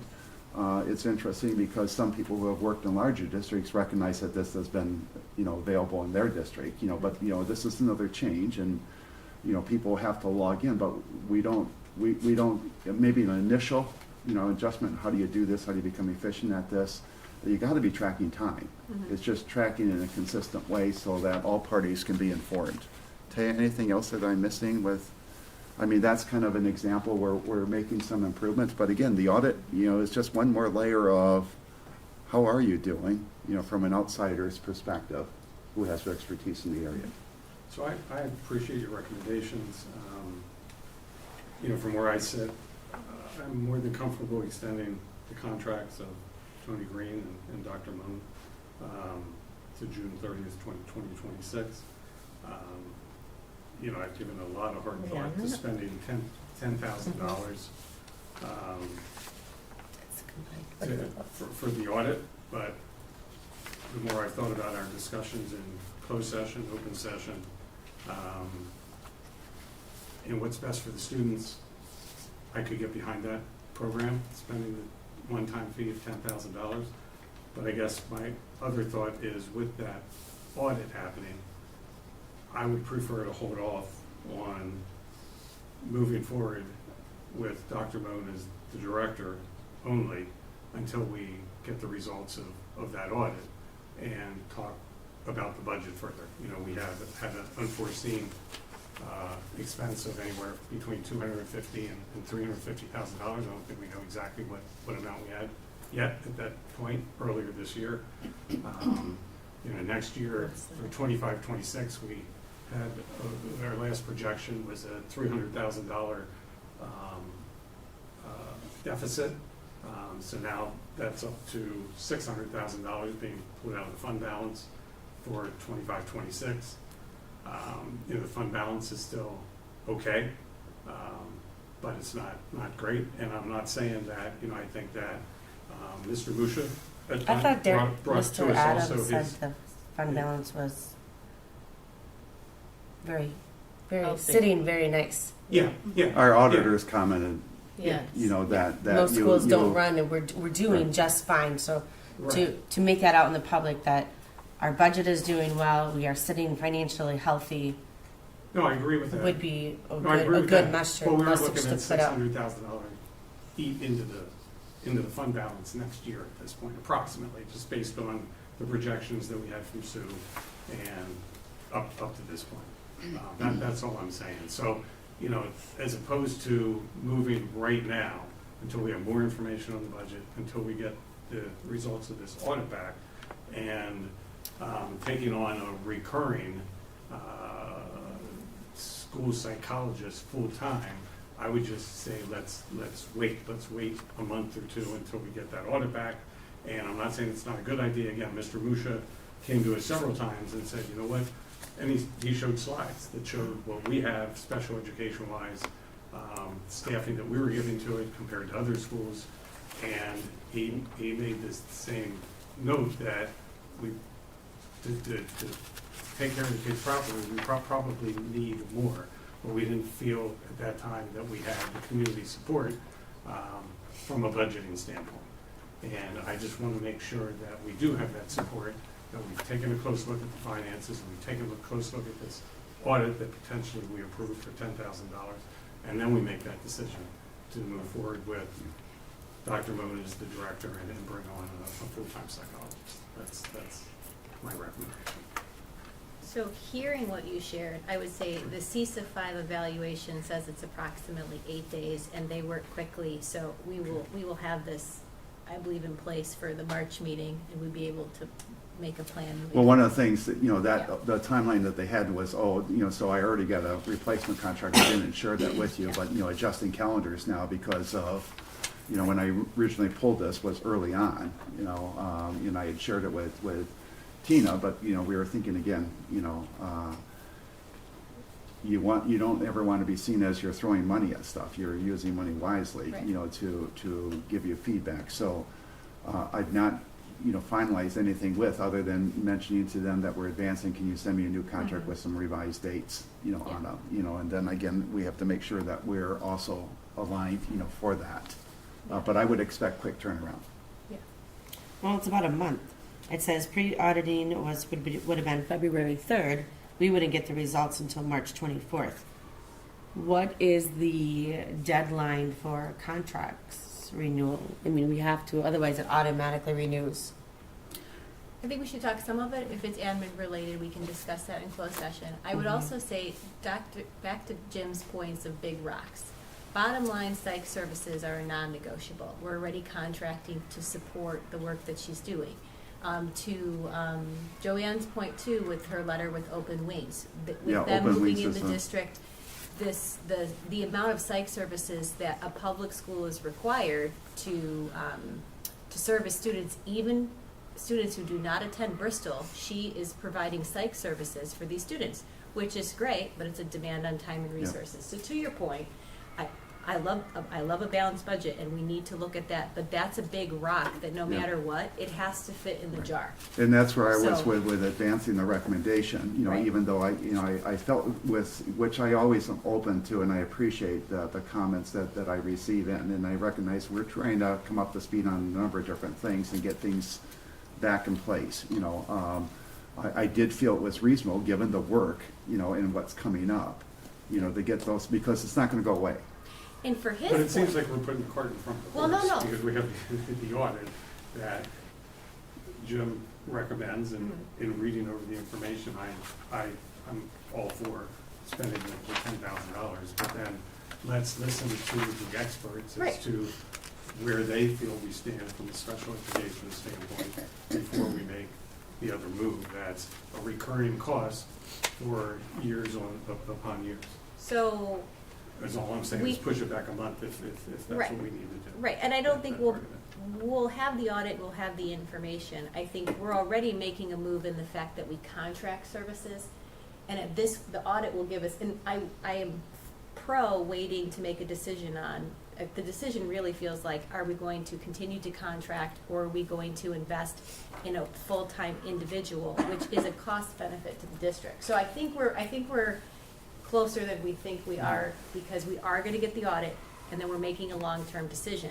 But the reality is, with Dr. Moan's position, she's incapable, because she's a human being, of doing where we're at now. So I think we're gonna do what you're anticipating, and I think when we're in closed session talking about admin contracts more, that could be a bigger discussion. But Okay, so I guess I'm unclear. So I think what we're for right voting on now, just the audit. today. Just the audit right now. Well, you know, my recommendation, you know, first of all, was not to have it in closed session, to have it, actually, Okay. the reason for the closed session was my contract. Oh, okay. Because there's a technical error that we omitted something that I think is important, you know, that shows that I'm just an interim for this year, not jumping into a 2-year contract. You know, where you say, why didn't you tell me about that? So I've spotted, you know, that we've removed that and need to put that back in. I think it's a technical error that I'm willing to agree to, you know, to demonstrate that my contract ends the end of the year. Mhm. There's no 2 years of my contract. I'm not part of the state, you know, I've waived that right Yeah. knowingly. Okay. But we didn't have that in my contract, so that was, Got it. that That's was why the it's on last the item. agenda. Yeah, that's why it's on the agenda. I did consider, do we need to go back in the closed session initially, but then I felt like we were all on the same page, you know, that I could bring it up for that vote now. Yeah. Sure. I mean, so that's why I moved it in there versus to put it back in the close, come back out and take action, Okay. you know, I But mean. you're looking at 3 different votes essentially. At least I'd ask that we do 3 different votes. One that extends the contract of Dr. Moan and Tony Green. One that changes Dr. Moan's position from director and psychologist to just director. And a third vote that approves the $10,000 for the. Correct. There's 3 components I'm looking at it as 3 to- separate votes. Right, let's knock one out of the park. Can I get a motion to go through the audit? That will just take one thing off the plate that we're talking about. I'll make the motion to To approve the approve the audit. CISA audit. Correct. Okay. Correct. I will second that. All in favor of having CSIP 5 come in and do an audit of the special education department, say aye. Aye. Aye. Any nays? Motion carries 5-0. That just takes one thing off Okay. No, that's the good. That's good. plate. That's good. All right. All right, so then I misunderstood, and I see where he's coming from, and it's full confidence, and it's not, it's more just timing, because you're just saying you want to do a contract renewal, but you're wanting to make sure the title fits what the audit company is gonna recommend and all of that. Is that what you're putting forward? Yeah, yes and no. I mean, yeah, I'd just like to see the audit before we make that move to the director-only position. And I'd also like to discuss, and this is probably closed session item, the salary of We could just extend the Dr. contract. Mo, if we would go to a director only position, and how that might be effective. We're still in the timeline. Sorry. That's okay. So that's why, another reason I think that that part of it should be put off a month. I just think that we're looking to spend a lot of money here. And again, I'm not saying it's not necessary, but I'd love to see that audit personally first. I just don't have enough, I personally don't feel I have enough context. I know we've discussed the special education department several times. We've discussed it somewhat in closed session for various reasons. I just don't feel I personally have enough context today to spend that money to change it, to change what we have is from essentially 1.5 individuals as a director and psychologist to 2 full-time individuals. I just don't have that context right now to be able to vote for that. So if the vote comes up, I'd have to vote nay on it until I get the audit and potentially talk through salary and some other things in closed session.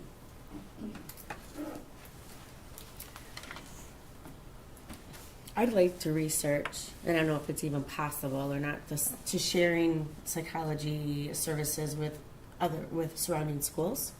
Is that something that has already taken place? Is it even possible? I have no idea. Then share. I think rather than enter into that conversation now, if it wouldn't set it back dramatically, and I want to be very respectful and also convey like our true appreciation for everything you do, can we table Dr. Moan and officially changing potentially what her role looks like to March, with us being empowered by the information? Move forward with Tony's because we know that, and then can we table that till March? Because I feel like you're asking for extra information, he is as well. I feel like the respectful consensus would be to wait, but I also know that that's an additional month, and for that I apologize. So, Except that all of our admin contracts at this point are 2 years, with the exception of those 2 people. Yeah. And so, that we can resolve. is it reasonable to just do the extension as is and then amend it after the audit? You know, I'm comfortable with the recommendation that it is, but I also understand, if you'd like to have additional information that the audit, could do, whether or not to confirm the need for a full-time psychologist separate from the director's position and a full-time director's position. I didn't ask them to come in to evaluate the director's position, but the operations of the special education department. Yeah. So I mean, that's where their focus is. And you will recall, if you read, through that contract, they're highlighting things that surface in the survey and things that I've had in interviews with teaching staff, asking about what's my caseload, what's my, what I'm recognizing is that Tayana can be in one place at one time. And, when she's doing Right. psych work with students, that's not directing the activities of engaging staff in terms of the planning of the operations of the special education department. Okay, so we could, to Joanne's point, renew as is and then evaluate changes after the audit with the description and the role. I mean, yes, I mean, you could do that. I mean, I feel like my recommendation is sound the way it's at, Yep. but I'm open. I mean, the board has to feel comfortable with their decisions. Mm-hmm. Well, I would like to show the support and commitment, and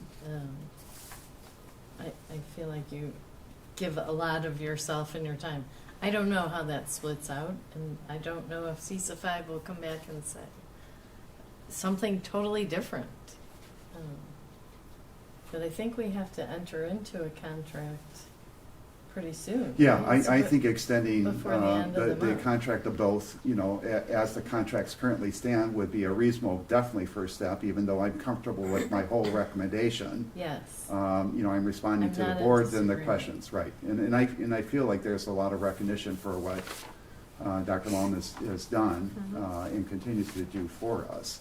But I'm back down to making sure that we're recognizing what we're asking people to do. And I'm doing this mad search because I know for sure that Sue sent me an email saying that there was an extra $90,000 in the budget to hire somebody. So, of course, it's easy to find when you're not looking for it. So can I make a motion to revise the current contracts for Dr. Moon and Tony Green, extending their contract end date from June 30th, 2025 to June 30th, 2026? I'll second it. Say that again, Is sorry. that the right dates? Yeah, that's That's what's what's listed on in his here. sheet, yeah. Sorry, say that again. Seems like that's only one more year. Well, it is. Her contract ends this year, Yeah. okay? I thought we were looking at a A two-year. two-year contract program. is getting her back on and Tony on the same cycle as everybody else Oh, with I that see, two-year I see. contract. Okay. Gotcha. So that's Jim's, that was the original recommendation to extend for the. For year. Tony and, Right. that's, Correct. okay. Right, right. And you seconded. All in favor of that motion, say aye. Aye. Aye. Any nays? Motion carries 5-0. And then the other part is, I'm going to make a motion to table the other discussion until March, as far as changing Dr. Moon's title to full-time director. And she's been in position for 3, 4, 5 years, and so an extra month, I don't think is asking for too much. I'll second that. All in favor of that motion, say aye. Aye. Aye. Any nays? Is that a nay? No, I don't know. I feel like we're splitting hairs there. So. Oh, okay, I'll be a nay. Motion carries 4-1. Sorry. I was trying to pull that out of you. All right, thank you, everybody. I look forward to getting the information. That'll be good. Yeah. Future agenda items. This popped in my brain. It wouldn't be for next month. So one of the policies in the Neola packet talked about specific policy around fund balance, how fund balance would be used, like not used for operating, because right now, that's what we have done the past year or two, is we've had the fund balance to buoy if we didn't have the resources on our operating budget. So there's policy in place. So I would think in June, we have to have a discussion with advice from the business side as to what they're asking us as a board to set a policy as far as what's the percentage of fund balance that you feel comfortable with. Some districts are specifically saying you are not allowed to use fund balance to sustain operating. And that's the thing that has helped us, but, Only for so long. only for so long. Right. So that would be something for maybe we put it in the Google Calendar for June. We need to address that policy after we get more intel on the business side. So, Okay. there you go. Anything for March? Thanks for being proactive. Yeah, March Yeah. would just be Oh. we're gonna have the conversation around compensation. Yeah, is March too early to have a conversation from the board about standard-based grading for next year? We haven't put that on hold, but in some ways, we reprioritized our work, Right. so it is still something that's there. It's a matter of how we're prioritizing the instructional time team's efforts moving forward. This is a conversation that we had. We did do Right. a survey, of staff. Carrie and I haven't had recent conversations because our focus, shifted a little bit here. And we also postponed some curriculum development, to not rush some things. That's the hard thing here is, we Yeah, so want to I'll do leave it up everything you. yesterday. If March is too soon, if it's April. I'll put it on there. it's We just- can put it on there, and if it's something that can be Okay, satisfied, yeah. otherwise we can push it down to April and Sure. go from there. Yeah, Oh, just don't want to forget about it. Yeah, and a question too will be how you want to roll out the survey results. Last year, I think you did it first in small teams and then it was presented to the board. So I don't know if that's a March conversation or April, depending on when the survey closes and when you feel like you have that data. So, there you go. Anything else? Oh, I thought you already did the survey. Didn't you say you already did a survey? It's No, we just out, but launched it's it. not. It's- Oh, It's I just see. launched. Got it. Yeah, Yeah. we won't have it Monday, won't close we- until the beginning of March, and Gotcha. so I No, I don't know, I mean, we've already talked about it, the staff compensation Yeah. information. I would think we'll have something for March for the board, so Yeah. that should probably be Yeah. on there as well in some fashion. And we're gonna get the list of candidates as well as candidate profile from HYA. So we'll be getting that. That'll take up a good chunk of time. Yeah. Yep. All right. Going on to 14. Can I get a motion to move into closed session? I'll make a motion to move into closed session. Seeking a second? I'll second. Roll call vote. Tina, aye. Joanne? Aye. Nicole? Aye. Danielle? Hi. Stephen? Aye. Motion carries 5-0. The board will convene into closed session under Wisconsin statute 19.851C to consider employment, promotion, compensation, or performance evaluation data of any public employee over whom the governmental body has jurisdiction or exercises responsibility. 19.851F, financial, medical, social, or personal histories or disciplinary data of specific persons, preliminary considerations of specific personnel problems, or the investigation of charges against a person except where paragraph V applies, which, if discussed in public, would likely have a substantial adverse effect upon the reputation of any person referred to in such histories or data or involved in such problems or investigations. We will go into the LGI room to go into closed session. Thank you.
All right, I'd like to make a motion to move into open session. Can I get a second, please? I will second. All in favor of that motion, please say aye. Aye. Aye. Any nays? Motion carries 5-0. And time is now 7:44. I'd like to make a motion to adjourn tonight's meeting. Can I get a second? I will second. All in favor, say aye. Aye. Aye. Aye. Any nays? Thank you, everybody, for listening in. Have a good night. I'll take my phone today. Thank you, Sue.